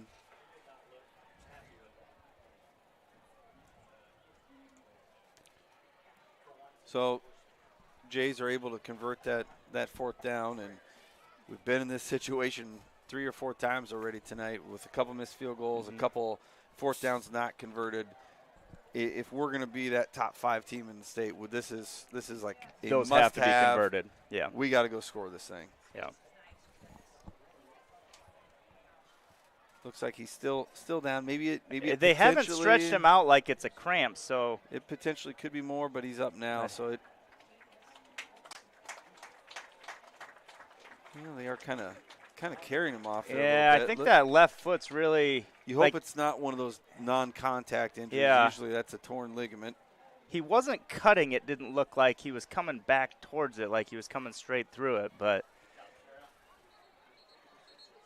Sarah Moss, our athletic trainer over there. We should probably say happy anniversary to Bryce Moss because he's might actually be around here listening where Sarah's busy working, but no better place for an athletic trainer to spend their anniversary than at a high school football game. And House, for us, is still on the sideline as well.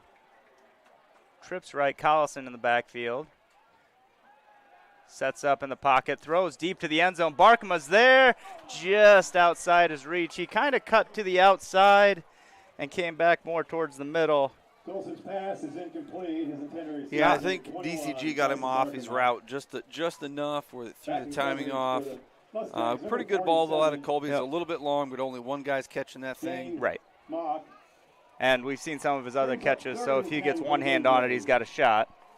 And I'm continuing to be impressed by Mock. He's out there covering our wide receivers. Yeah. He's making a good chunk of their tackles. He really can do about it all. I know it's early, but that's the type of stuff you see from an all-state type linebacker. Falsgraf man in motion, takes the jet sweep, and I think they're going to get Baker for a hold there, and they are. So Smid comes up and makes the tackle. They might decline this thing. Because that would be 4th and 10. Yeah, that's a tough call. It'd be 4th and 10, or it's from the spot, right? Yeah, from the so spot. It'd be 3rd and 25-ish yeah. almost. And we could make a field goal from there if they do. They are going to decline it. Okay. Penalty was declined. Yeah, I don't know what I would have done. Brings up I 4th probably and would have 10 pushed for him Blue back. Jays. But I mean, we've missed 2 field goals, so Yep. from their coaching perspective, it makes complete sense to say, well, I don't think you're going to kick another one. And I think they are. And it looks Which like maybe that's what you want. It's Cram this time. Maybe you're hoping that we kick a field goal, since we have missed 2 of them. Right.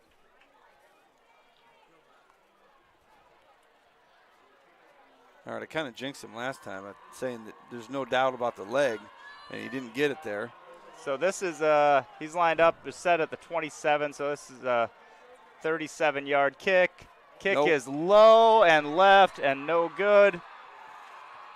So Blue Jays 0 for 3 on the field goals. And Mustangs will take over, first down at the 20-yard line. Which we look at weird rules in high school, and I still just don't understand that one.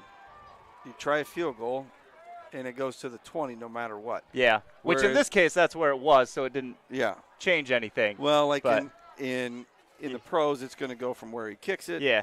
But in high school, you could kick it from the But what from you're the talking other about 40. is if he kicks it from the 40-yard line, it's almost like a 20-yard punt if you don't get it. So 2 receivers to each side. Mickelson in the backfield. Throws it out, low and outside. Intended receiver was Smid. Going to fall incomplete. Ryle on the coverage. Still sticking with that quick game, quick passing game, which is probably a good idea. They did have some success with that towards the end of the half, especially running Pine vertical down the field. Probably going to stick with something like that throughout, would be my guess. They just haven't had a ton of success doing much else. Same setup, Carpenter behind Mickelson. And Mickelson's going to step up, nowhere to go, and he's brought down. And that's John Powers with the sack. Great job filling the hole once he stepped up, and that's going to be a loss of 3.5. And our guys have been trained really well this week of just really containing him and forcing him to the middle where the linebackers are just sitting there waiting for him. Great job out of Powers, but really just a great job out of all those guys up front containing. And you Mickelson obviously again. have coverage when you have that situation because he had eyes downfield and just didn't find anybody that he could get it to. So Mustangs have trips right. You got Ellert, Smid, and Perry, and I think on the right side, and he's looking that way, and he throws it towards Ellert, but was that tipped or did it just go incomplete? He threw it behind him. Okay, because the celebration almost made it look like Conrad might have got a hand on it. And with the game Conrad has had so far, I'd believe it. He might have got a piece of that. If he throws a good one, I think he's probably in trouble and runs right into Ryle. Yeah, I think he might have. Mustangs are going to be set up to punt now with 4th and 13. Barkema, the receiver. Titus is coming off the edge this time. I think they saw Teed was close a few times. Yeah, this wide punt formation is a little dangerous. Yeah. And I don't think you're going to fake it from your own 5. I think they saw him creep up there and thought, this is a bad idea. They might have been missing a guy. Oh, there you go. Number 30 just came out, and I don't see anybody leaving. So 1, 2, 3, 4, 5. Yeah, they were short a guy. So that would also not be very helpful when trying to defend the rusher off the edge. I do kind of like saving that timeout, though. Yeah. I think that's five yards and a timeout I don't think are equivalent. Right. And the might have got a piece of it. The thought of pressure was enough. And that ball's going to roll all the way to the 45. So as you commented about that 5 yards not mattering, that's exactly why, because that's still ends up netting about what you would have hoped for. Blue Jays will have it first down at their own 45. No return for the Blue Jays. Couple score updates for teams that pertain to us. We play Pella next week, correct? No, 2 weeks. 2 weeks. Gilbert next week. We got Gilbert next week. So North Polk is beating Pella 24-7. That's a little bit of a surprising score. Lewis Central up 21-7 on Carlisle. Honestly, I thought that might be a little worse. Indianola is only up 17-7 on Glenwood. Cram up the middle and then kicks it outside. He's going towards the corner. Perrion trying to drag him down and just able to gain a 22 on the play. Mustangs player went down. I think that's Cole Kestel.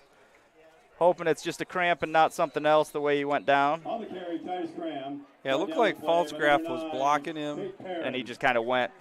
Let's see here. Falsgraf's got him. Yeah. And he kind of went. Yeah, almost went limp there. Nice job. Yeah, he's got a teammate holding it up like it's a cramp. So nice job out of Perrin again there. Yeah, running that thing down. Other one was Norwalk 27 and Lincoln 0. That one's not a surprise. That one's not all that surprising, no. Weird scenario last year when those two teams played. It was at Lincoln, and they lost power. Yeah. And so the Norwalk actually sent a bus for Lincoln because they didn't have a bus driver to bring them, and they finished the game at Norwalk. Des Moines Public has some busing issues, but needed to get the game in. Yep. And not too far a drive from Lincoln to Norwalk, no, so that works out. Don't want to play that Saturday morning. Yeah. Well, we talked about at the beginning, are we going to see some cramping? We haven't seen much on our side. I'm not for sure if that's what House's issue was. Right. But I think we've seen it a little bit now from DCG with a couple guys. So 5:26 remaining in the third. I got a text. My brother's watching from Colorado. He's disappointed the comments aren't on because he likes to announce his presence. So hi, Russ. Also a good time to announce our fan of the game, and I'm giving that one to Linda Sandy, who I'm pretty sure comments Go Blue Jays on every single thing Blue Jay Digital posts. So nice. Linda Sandy going to be the unofficial fan of the game.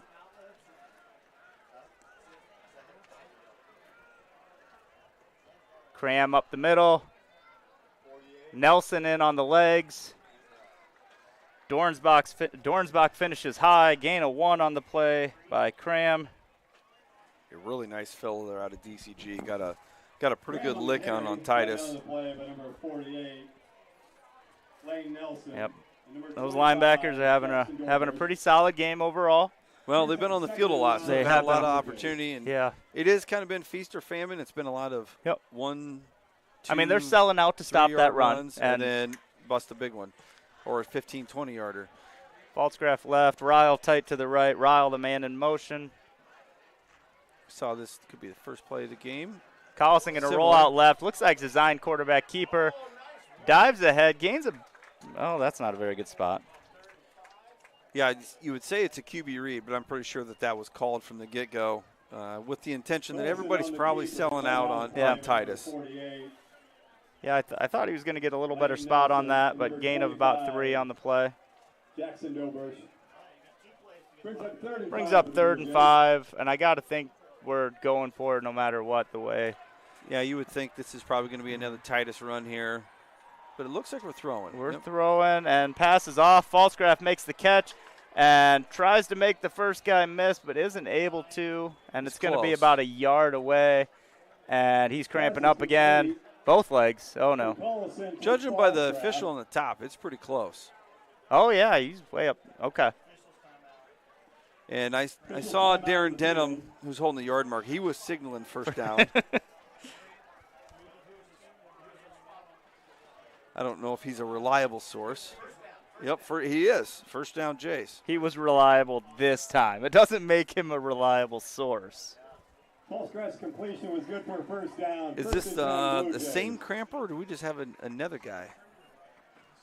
And the thing is, once you start cramping, it's really hard to get back into the game. That's 15. That's Caden Woody. It's hard to get back in the game and not cramp again. Yeah.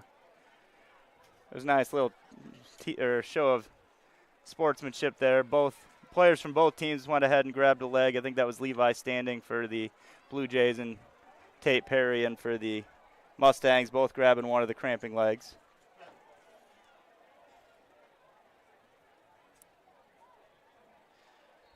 Well, we're kind of back where we were last time, almost identical spot, didn't score. Give a lot of credit to DCG. Their defense has bent a lot. But not broken it. Yep. Since the beginning of this game, they've really fought hard here to keep the Jays out of the end zone. Part of it's been our own undoing. That being said, are you going to pass here? Because you just had a cornerback go out, right? So you know you have a backup cornerback in Jimmy Seaman, who's on the high side by himself. I think play action would work, but we're just going to drop back. And we're going to dump off Cram. Cram cuts back towards the middle. Going to pick up 5 on the play. Not a bad decision. Yeah, just carrying guys. Colby was looking downfield, looking for a touchdown.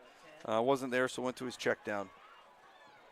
Pass is complete from your quarterback. Coach Evans is probably sitting at home hoping that he stops getting hit here, though. Yeah. Well, that's the 30th time he's had the ball in his hands. I'm not talking about Titus. Oh, I'm talking about Kyle. Colby. Yeah. Both. And Falsgraf for that matter. There's a lot of basketball players here. Cram has it. Stiff arm. Kicks it out to the right side. Bounce again, and that's going to be a Blue Jay touchdown. Titus Cram for 10 yards. Yeah, his stiff arm's pretty devastating, and a little credit there to Levi Standing. I thought for sure he was going to block that guy in the back, and he made the right decision to let it go. It wasn't going to matter. Because he was right there, and he's like, no, I see, I got my hands up. Another good run out of Titus. Good blocking up front.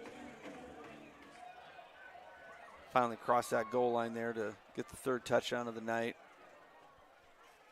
And that's going to take him over 200 yards rushing on the night, I believe, with about 205. Drills that one, saying, if we get another shot at this, I'll take another field goal attempt here, Coach.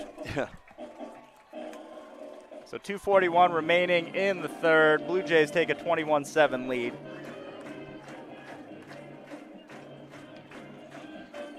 Pretty solid drive that time overall. A little more balanced, I suppose. We had a few passes and. Yeah, and I really think that's what they got to be.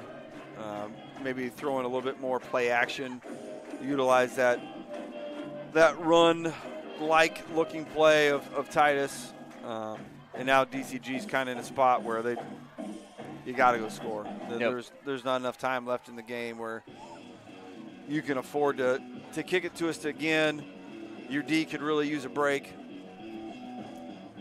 I know Falsgraf's kicking this one. One thing I do have a little bit of concern about is if we get that ball too directly to number 5 back there, he's got the speed. I mean, so does Eddie Pine for that matter. Yeah, Pine can run.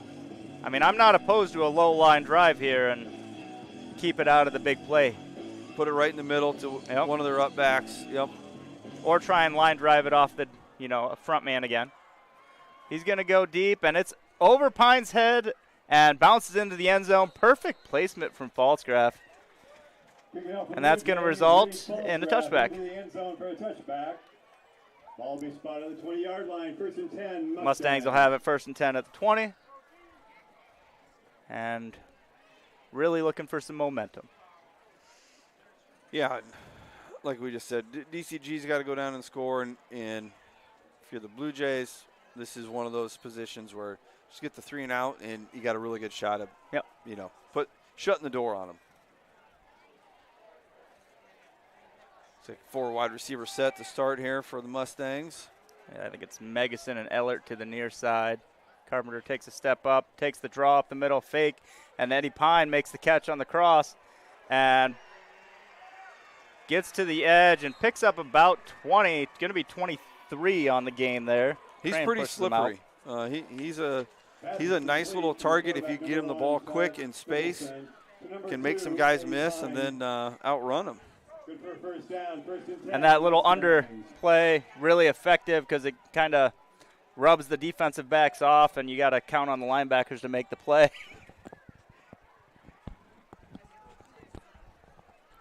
It's a good job out of Titus. Hustling, though. Run him down. Oh, going for it Mickelson all. going deep, and he overthrows. That was that was Smith. Or no, that was Pine again. And I think that's a type of matchup. If you're DCG, you want a little wheel route maybe out of Pine. He's in the slot here, and he's got more on him, which normally we don't put more out in that type of situation. Yeah, right. I mean, take that every time. You just can't overthrow it. Yep. I mean, not that that's an easy throw. He threw the thing 60 yards by the time he went across his body. Twins right, twins left. Carpenter switching to the near side and play action, and just a little bit low to Smid. Smid not able to come up with it. It's going to be incomplete. I think they got a little play that they like, and we've talked about his speed. That might have been off to the races. Yeah, I don't know that we were in a spot to make a tackle there if he catches that. It wasn't a bad ball, but it wasn't a great one. Yeah. Yeah, I think Barkman maybe was, I don't know. It might have had him, but it was going to be close. You don't know what happens when he turns on the Jets there either. So, yeah, it's. Well, after 2 incompletes, so he got 3rd and 10. Trips left, looking left, and Quentin Fulton going to get the sack. If he didn't, somebody else was going to, because we had a lot of pressure there. Great job from the defensive line. Everybody was in. I think that's why you see DCG's ran quick game all night long, just having a hard time blocking those Jays up front. And when you're a defensive lineman, you know they have to pass. Yep. It's pin the ears back and let's go. And they're lined up to punt. Teed the one looking to come off the side this time. Slows it down a little bit. And kick is up and away, and Barkham is going to let it bounce, and it goes out of bounds. That at the 36. That was a great job out of their punter. Blue Jays are going to have it. First down. Tate and Gray picked that thing up off the turf and didn't miss a beat here. Now, he is listed as a quarterback, so there's definitely a risk of him going ahead and doing a fake punt. And that would have been one where maybe you could have justified it because you were closer to the middle of the field. Yeah, if you think you got something. And maybe that's why Marcus was more of a safety rush instead of a all-out. Well, and you're up 14. There's no need to give up a fake punt. Yep. All right, we got a little Caleb Moore action here. Barkema in motion. Caleb Moore up the middle. Nope, kicks it back to the middle again. Great cut out of him. Picks up 9. Dornsbach on the tackle. He's a little bit different runner in the fact that he really is a kind of a one-cut get downhill. And Titus, you're not always for sure what you're going to get with him, but he can make guys miss. He can outrun people. And Moore's going to fall forward. Yeah, no, that's a good physical run right there. Barkema in motion again. Looks to be the same play. And it is. Mustangs sell out to stop that. Going to be spotted with a short loss on the play. And this is that situation you're getting pretty close to where DCG is selling out. The play action is going to be wide open. I don't know that you run it here, or that play action, but I think you're going to see it. If we get that first down, you're going to see it real quick on the next one. No, I think you're probably going to do something with Caleb again downhill. Brings up 3rd and 1 for the Blue Jays. Barkham to the left, Ryle to the right. Cooper Jones looks like the fullback in front of Moore. And we hand it to Moore, who tries to get outside. Great defensive play. 77 was the first one in. That's the unnamed guy. And then Dornsbach finished up the tackle. Probably going to see a punt out of us here, I would think, being on the wrong side of the field. 4th and 5. I do like Titus getting a little rest here, though. Yeah. Because you still need him on defense. Blue Jays going to call their first time out of the half. What's he got for carries tonight? Titus, Yeah. 28 and 3 receptions. We called a timeout. We called a timeout. Not entirely sure why we didn't let the 5.8 run off. Huh. But Is there a wind? We you don't have know, any flags. we don't have any flags on the goalpost. Somebody's got to climb up there and get the flags on the post. It does look like from the flags by the scoreboard, we have a slight breeze coming that will still be at our back with this punt then. So maybe that was strategic. Let's see. Looking at the crew that's running out there, this looks like a punt crew to me.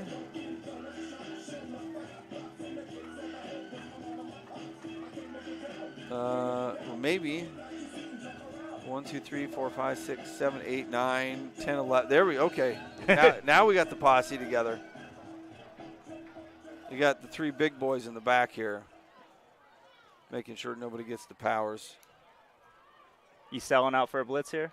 I don't know if I think I'm trying to set up a return. Yeah, they definitely didn't.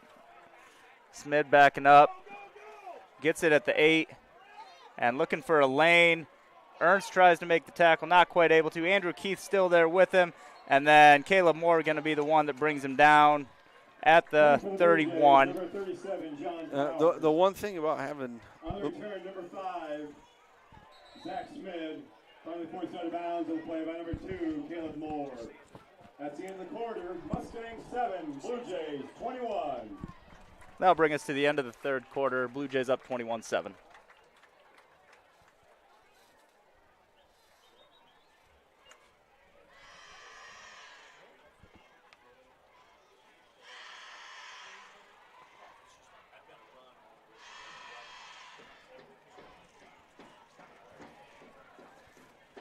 Another quick thank you sponsor to the Bondurant Men's Club for their sponsorship of this game and all the great things they do in the community between Summerfest and Breakfast with Santa, keeping Sullivan busy. Easter egg hunts. Easter egg hunt, yep. So they, a lot of exciting things they do, and really help to make this community great. And so we appreciate all of that, along with their involvement with Blue Jay athletics. Looks like I do have a final. North Polk 24, Pella 7. That game started at 7 o'clock, so it makes sense that it be done. And so North Polk, 2-0. That's Yep. it's two pretty big wins for them. Yeah. Knocking off DCG and Pella, 2 teams that traditionally are pretty darn good. Right. Maybe not as good as they normally are. I think we're seeing that tonight. Right. But still. And Pella was down a little bit last year, but it's still Pella.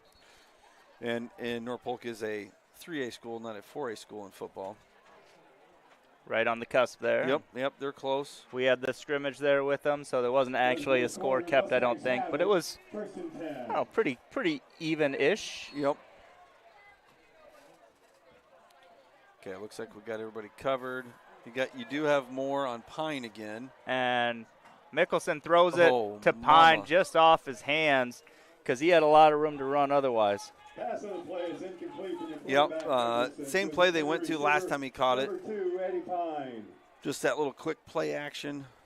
Hit him on a real quick slant or just an inside route.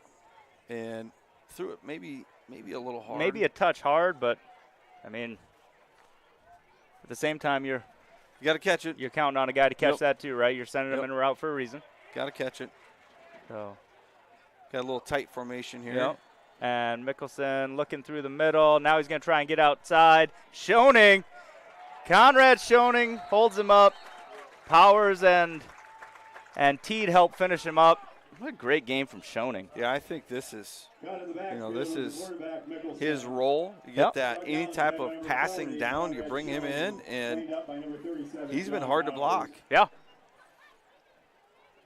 I think we saw it a little more early on. Was it Vrew lining up at that spot? And now that it's pretty clear it's the passing time. It's Vrew's going to be more of that traditional run type team. And Vrew's playing every down on offense, so you like to get him out of there when you can. I think Coach has got to be excited that he's got another guy he can throw out there. Twins each side. Mickelson looking high side and off of Pine, and they got a flag that I think Pine might have requested and received. We're going to get a hold. Hold on DCG. Oh, was it? Yep. Okay. Penalty is against the Mustangs for holding. There you go. All right. Pine, after the play, kind of jumped up like, where's the penalty? Brings up fourth down. Fourth and so it could have been one, and maybe should have been, but the ball was tipped, I think. Okay. Well, and it wasn't so much the grab as it was he tripped over his feet. Yeah. And so that's a little harder, but. He did reach out and grab his jersey. Yeah. But then you got to question where the official is or whether he saw that, because when you're sending 4 guys in routes, it's sometimes hard to see. But with that penalty, you're going to be back to punt again, kicking it towards the sideline, trying to keep it away from Barkman. It's going to be out at about the 46. I think that was Christian Hooper about trying to catch it on the sidelines. He was excited. Again, pretty good job out of the punter. A little angle punt there. No return at all, so really nice job out of him tonight. Got a big old bug. All right, so.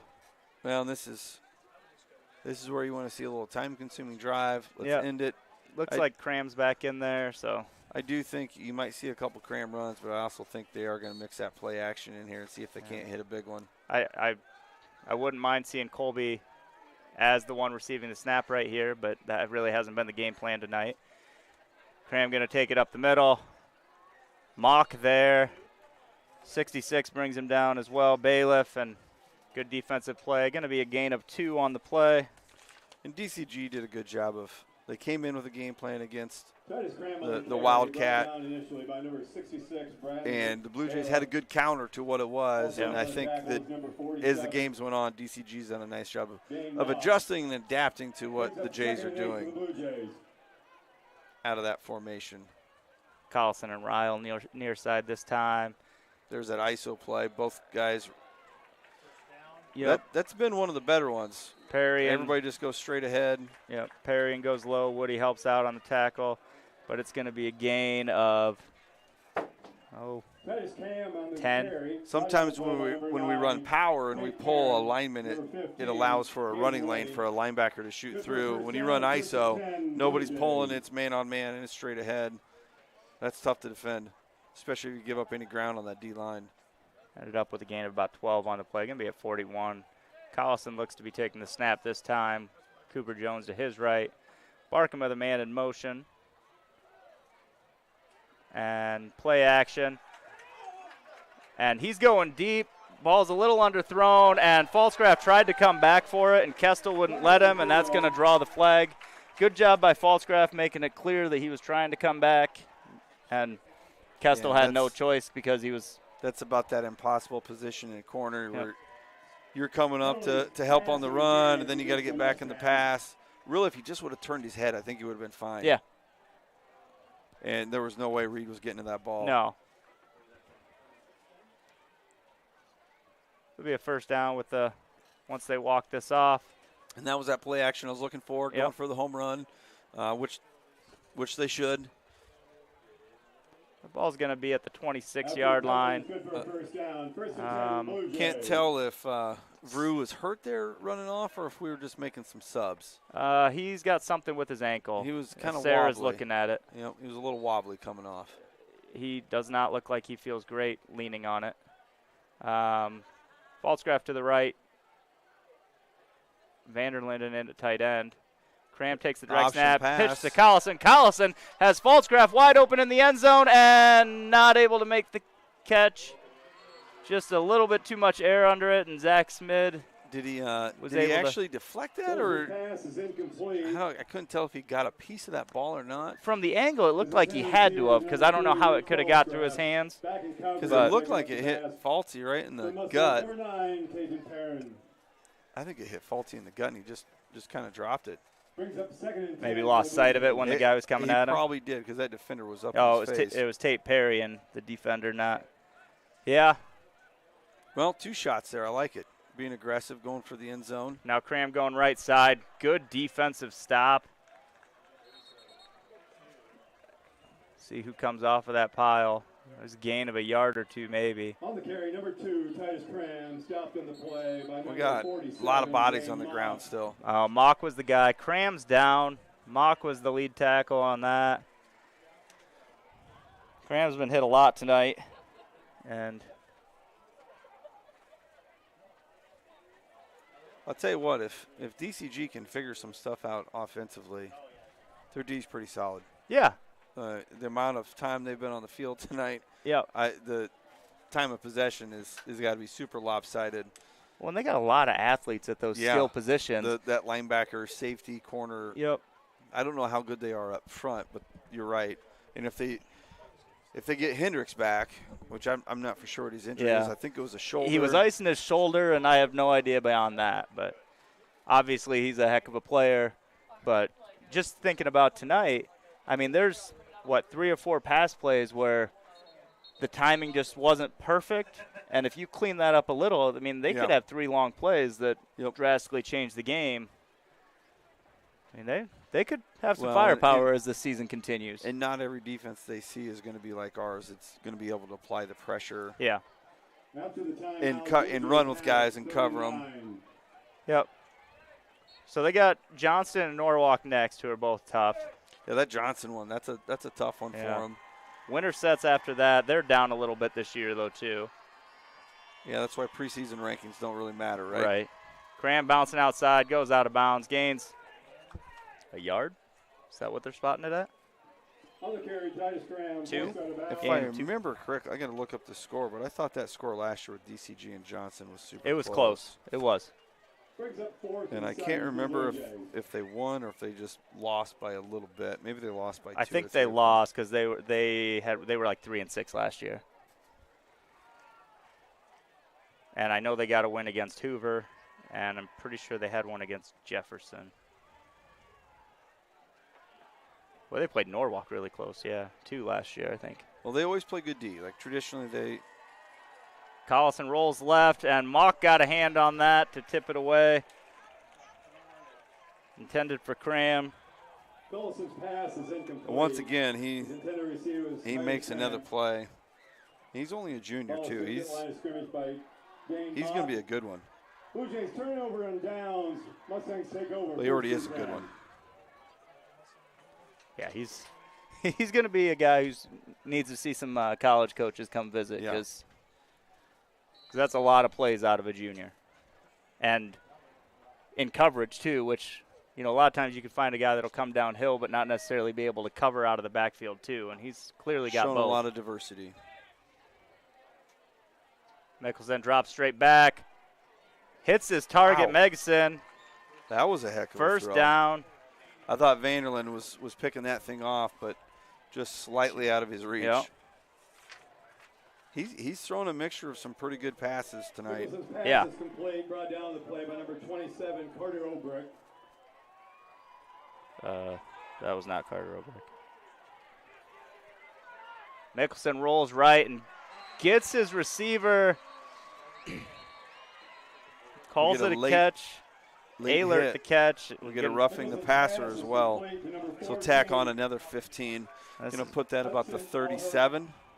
There's a flag on the field. not the not what you're looking for here as you're moving. No. Penalty is a personal foul against the Blue Jays, roughing the And again, like, guys are getting tired. Yep. I don't think that they really have anybody going both ways. If they do, it's pretty limited. They traditionally I mean, most of their receivers are rotating, so they're playing on both sides, but they're not playing every snap on both traditionally sides. they're kind of a one side of the ball type of team. Whereas Faltzgraff and Barkema and Cram really haven't left the field much. And Powers has been on the field a lot too. Powers has offensively. because we've been running that 2 fullback set. Mickelson gets the throw off out of bounds. That should be grounding. You got to actually throw it to a person in high school. You can't Even just, if you're outside the that- pocket. That rule does not apply in high school. You actually have to throw it to a wide receiver. For the Mustangs. or at least near a wide receiver. Yeah, and I think the only person close to that was Ryle, who was in kind of a zone there. Let's see. There are some guys over there, but they're Not. well. They got one that's close enough. Yeah.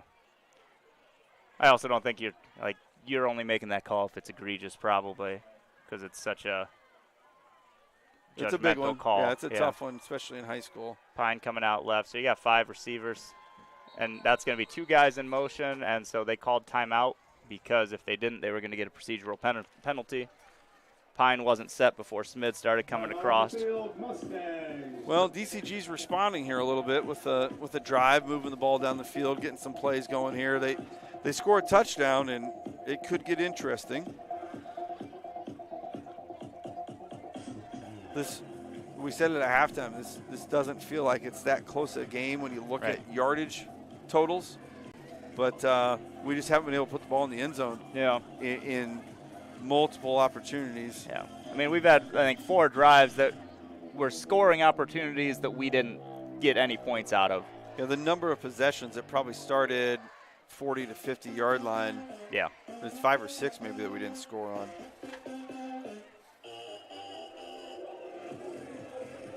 So 8:37 remaining. Blue Jays with a 14-point lead. Mustang ball driving.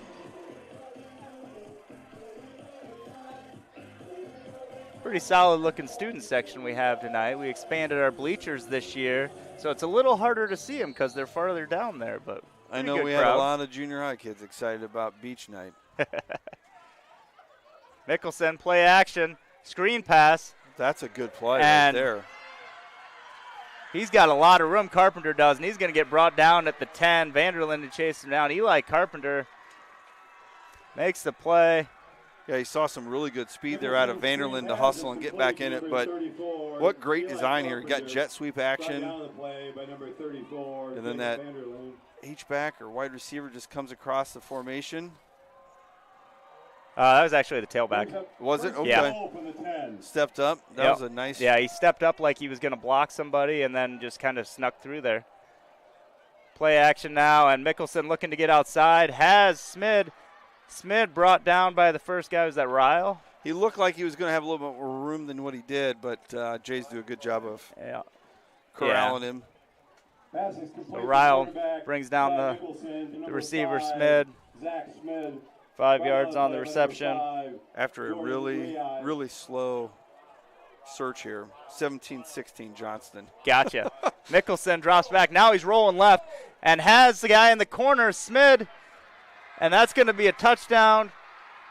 And that play really happens because Mickelson is so athletic in that pocket that once he rolls left, you got like 8 seconds that you're trying to cover a receiver, and just not a great opportunity. So Smid makes the touchdown catch. Well, and you get Mickelson rolling to his left, which is really where you kind of want him to go because he's a righty, but still makes a pretty accurate throw and a good catch out of Smid, and all of a sudden we got a 1-possession game. He missed the swinging gate there for a second, but yeah, almost never see anybody run it, even if they do it. So. It's one of those things you put in to make teams practice for it.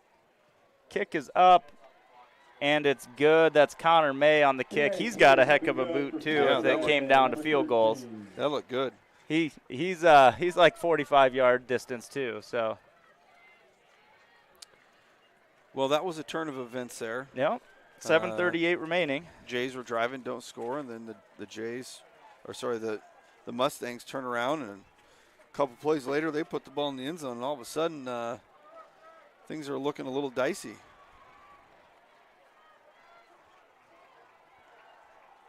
I wouldn't think DCG would try an onside here, but you never know. The way their defense has been playing, you got to think, hey, we're gonna get the ball back. We'll get a stop.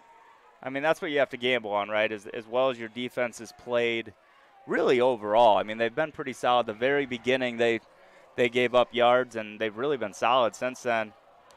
You're really playing to make them prove you can move it on them again. And he's dangerous enough he can kick it and touchback anyway, so your risk of return is pretty low. Vanderlyn needs to back up. Yep, you got to be behind the 50. We do look like we're set up for the onside. We're ready just in case. I think they're probably going to kick it deep. And they might have even had a call from the sideline based Yep. off of how we would have lined up. So that's going to be a touchback. Blue Jays will have it at the 20. And we're maybe a little closer than we were expecting. From, Yeah, I did not anticipate this close a game in the fourth quarter. no, I thought we would have been able to score freely, and they would have a hard time. They have struggled a little bit to score, but give their defense major props for having all the stops that they've had. And the thing you also kind of Cram's already got 30 carries tonight. Yeah. We're going to see some Cram here. Sweep left. Yep. Collison out there trying to lead block, but Cram cuts up towards the middle. Going to gain about 8 on the play. Sorry, sweep right or left. And that's a good opener right there. Big thing is got to move the chains, get that first or that initial first down, go from there. You'll take a second and short.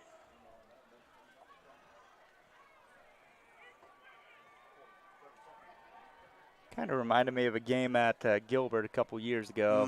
Yeah, with the one we lost. When we gave it to Christian Kahn. Yeah, about 45 times. He had a lot, and we ended up losing that one late. He had a heck of a game, but he did.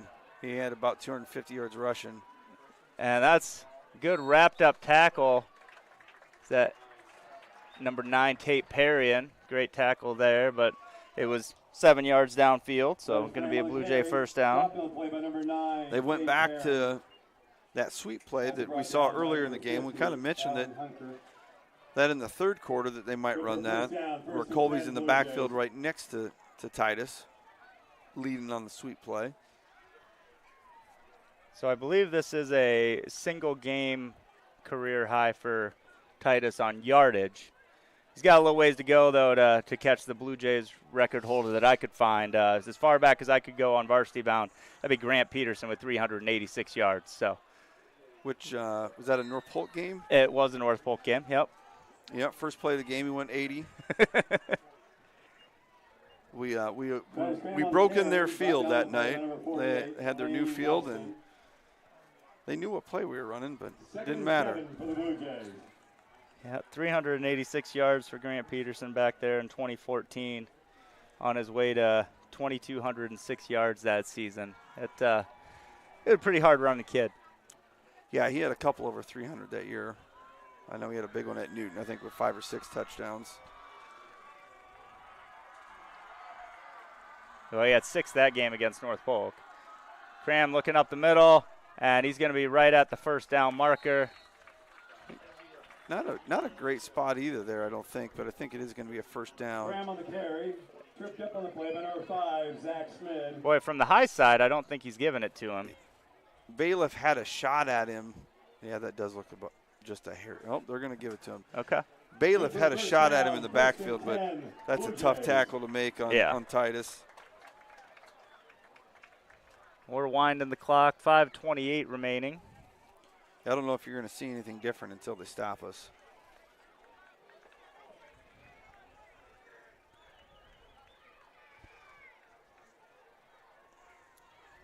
Falscraft coming near side. Keith, the tight end on the right side. Powers and Cooper Jones, the fullbacks. Cram and Collison in the backfield. It looks like Cram's taking the direct snap. Yep. And he's going to kind of that fake take sweep. the sweep, go right up the middle, gain 5 on the play. Yeah, Collison broke out to the right side like it was going to be a sweep. Yep, make it look like the play they've been running. So your linebackers flow pretty hard to the outside, and then you just run underneath them. Worked pretty good there. 2nd and 5 for the Blue Jays. I'd say Titus is going to sleep well tonight with as many times as he's carried it, but I'm not sure he's going to sleep great with as many times he's got hit either. No. He's delivered some punishment, but received some as well. I like our pace. We're in no hurry. We're doing a good job of running the clock down. And now we're going to take the sweep foul on Collison this side. He's got space, and he's got a lane, and he's going to go down at the 29.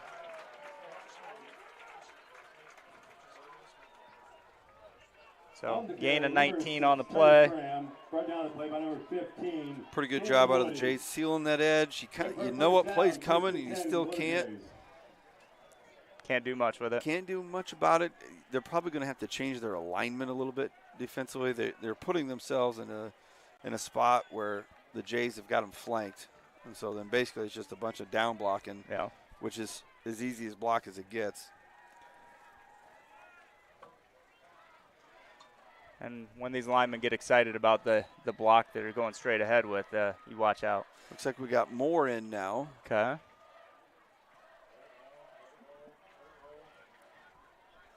We're just running down the clock a little bit. It's at 7 seconds on the play clock. So Moore takes the direct snap now. Runs the same play. Lane Nelson in on the tackle. Going to be a gain of 2. Looks like he's going to stay in for another play. I see Titus talking to the trainer over there on the sideline. I got Titus down for 38 carries on the night. 3 receptions to go with it. What do you got for yardage? Roughly? 250. Okay. Really what we need here is one more first down. Doesn't seal the deal, but it gets us pretty darn close. They're down to 2 timeouts if our scoreboard is correct. Moore looks ready to take the direct snap again. Ryle, the near receiver this time. Moore has the lane, and he's going to pick up close to the first down. He found a boost. I actually like that. 3rd and 1. Sometimes that's better than getting that first, get that extra down of running the clock now. Let's see. Titus was up. Is he back in? Moore's out, so Titus is there at the back of the huddle. Couple nice runs there out of Moore, though.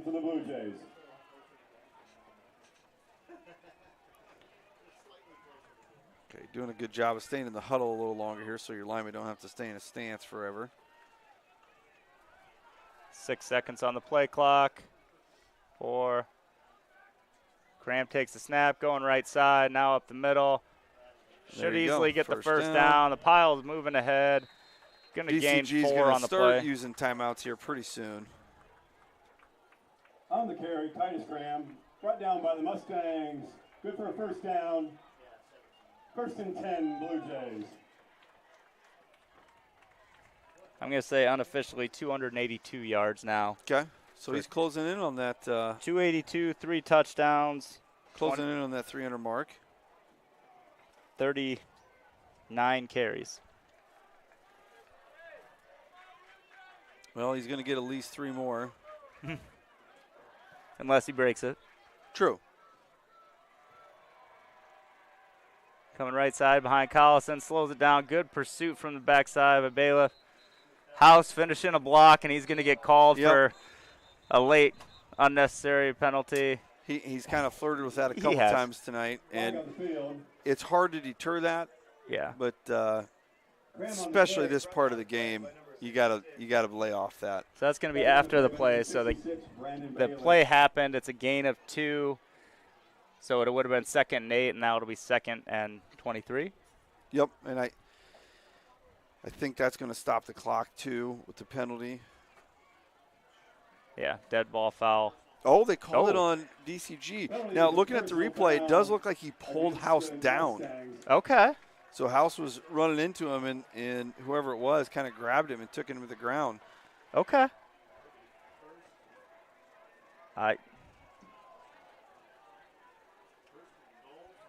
All right. Yeah, I didn't see that initially, but after watching the replay, I can kind of see that now. Yeah.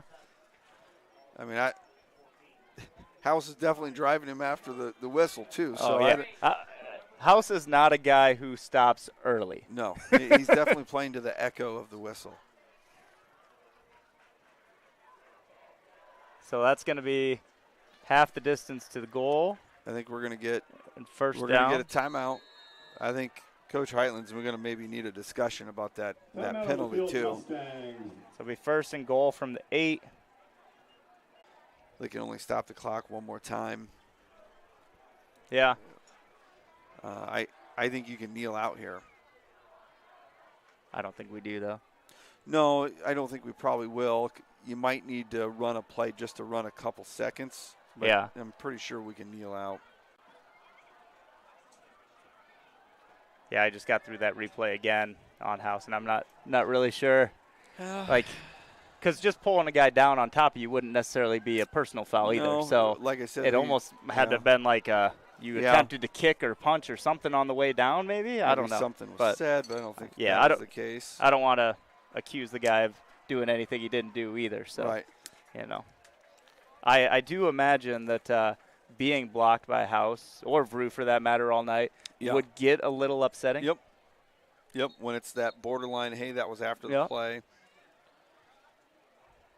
They're just a couple of kids that really like to block. Yep, they're gonna they're gonna finish it. So 1st and goal from the 7. So yeah, I would assume here DCG is going to be trying to strip the ball. Heck, might even let them score. I don't know. Yeah, but that puts you down 2 touchdowns. That doesn't really help either. That might be the only way you get the ball back. Right. Cram, direct snap, right side, nowhere to go. Nelson on the tackle. On the carry, number 6. Not, I don't want to call it chippy, but definitely some aggression starting to build. And yeah, that last penalty probably didn't help things. Yeah. Because I'm guessing DCG did not feel that they got the right end of that one. Yeah. Well, I mean, we thought it was the other way when they first threw the flag too. So. Blue Jays are back here and host Gilbert next Friday for a non-district matchup. JV or 9th graders start at 4:45 and Varsity at 7:30. Blue Jays versus Gilbert next Friday night.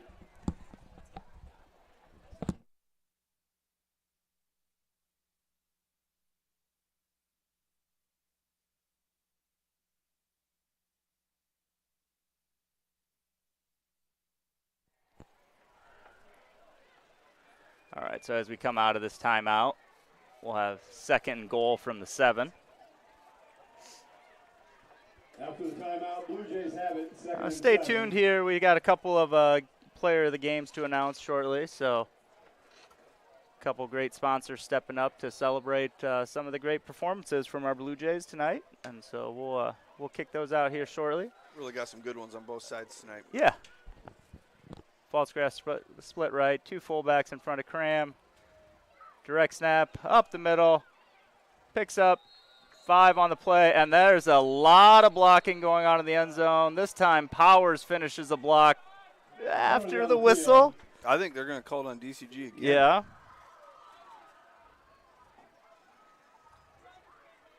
I've never seen anything like this. Well, our guys do appear that they're walking back. Yeah. I mean, I think that looks like a play. You just let it go. Right. Because there was three or four guys that are all kind of jumbling together. It's hard to stay up. They were engaged before the whistle was blown. blown. There's 2 flags there, so it could be offsetting penalties too. Who knows? We didn't really step back far enough that we think we're going backwards.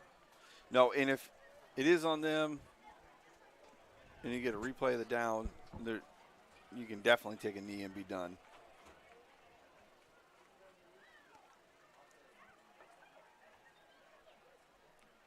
So, personal foul on the offense. Huh.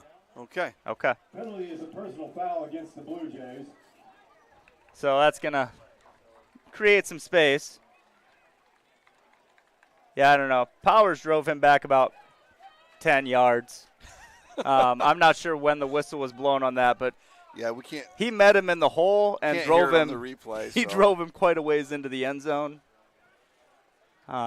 If this was wrestling, you'd have called his opponent for stalling.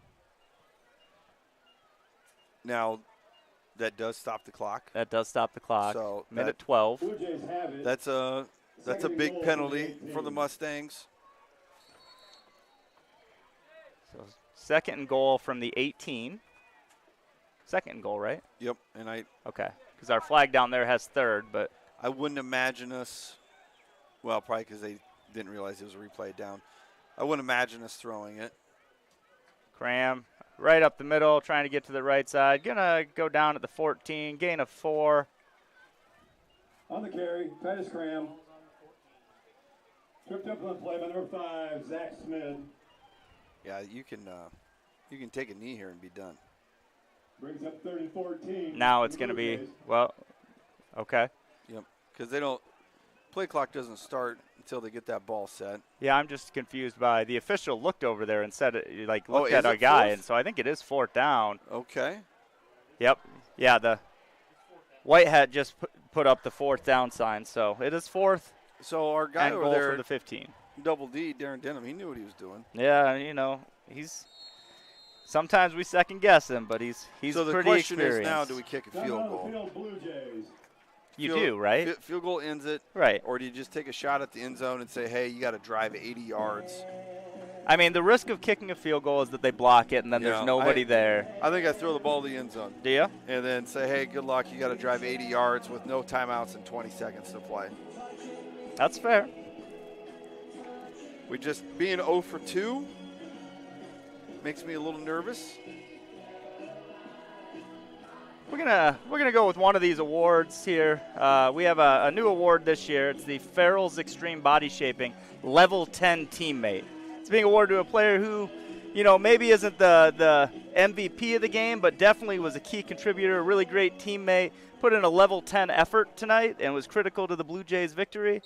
And we're going to go ahead and give that one to Conrad Schoening. That big interception earlier, big couple of sacks, just a great game defensively, and a lot of energy brought from Conrad tonight.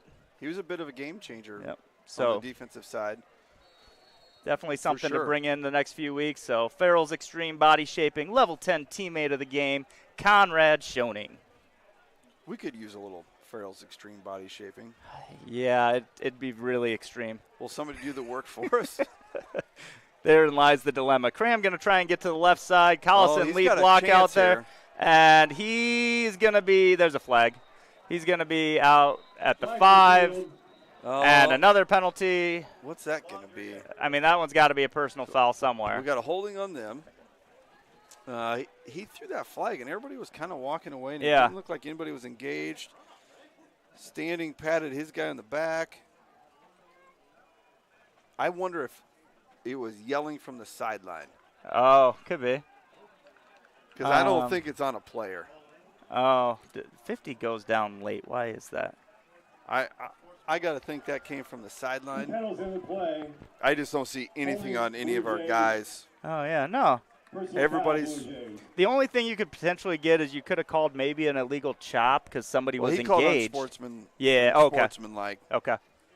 So that which stinks because that's going to give them an additional 15. Holding offense declined. Dead ball on the offense as well. And he looked like maybe he pointed at the sideline, but he might have been pointing at Levi. Levi didn't do anything. He patted his No, guy on I the know. back. Yeah, I mean, he got the pancake and then he held it. It was a good play by him. Mustangs have it, 1st and 10.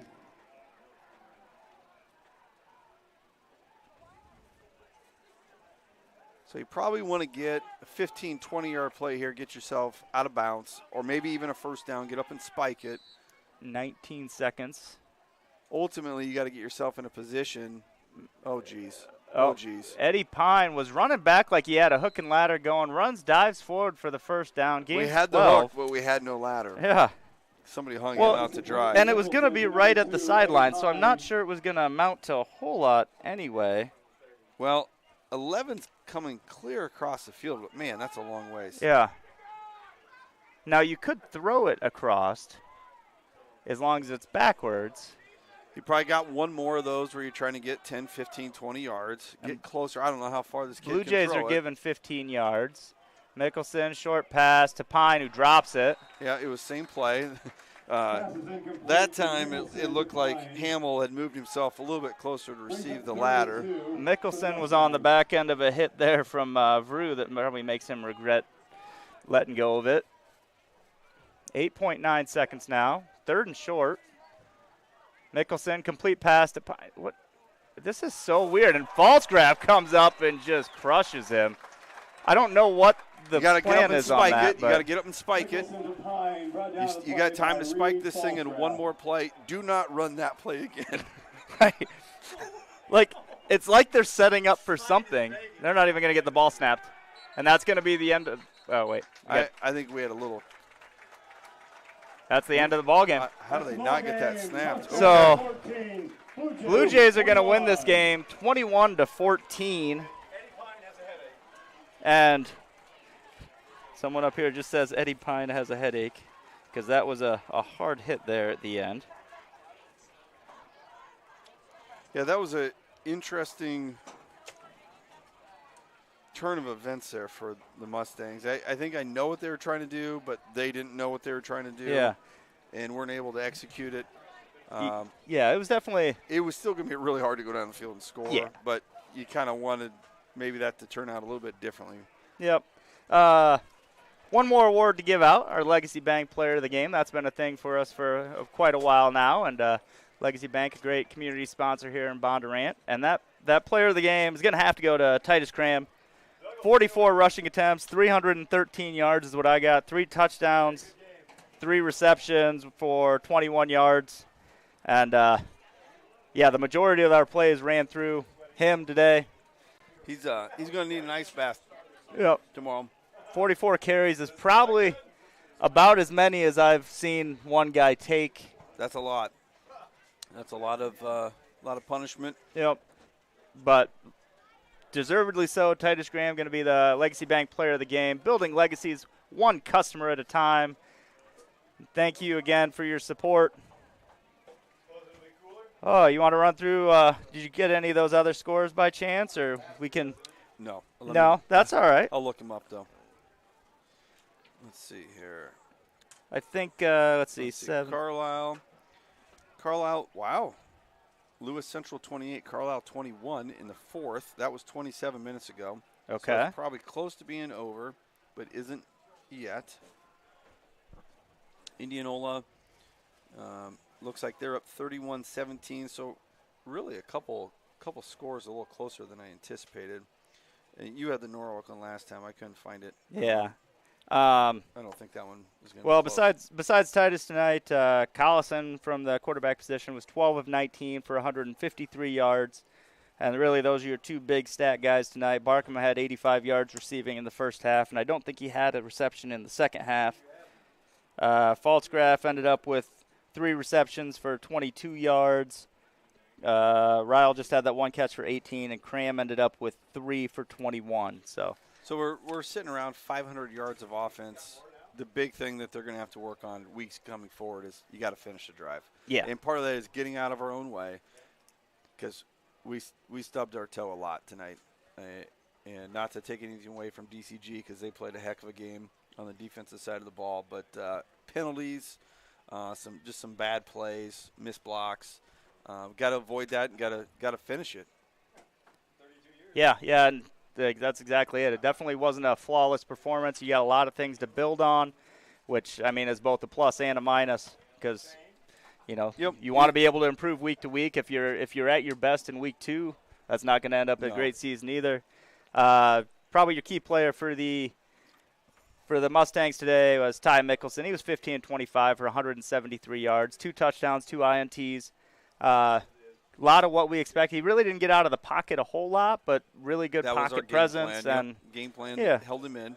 Definitely a team that could potentially put up some points as the season goes on, and we'll look forward to watching them. Next week we'll be at home again versus Gilbert, so go ahead and tune in for that. And anything else you want to drop in tonight? Nope. Go Jays. All right, 2-0. Go Blue Jays, and good night.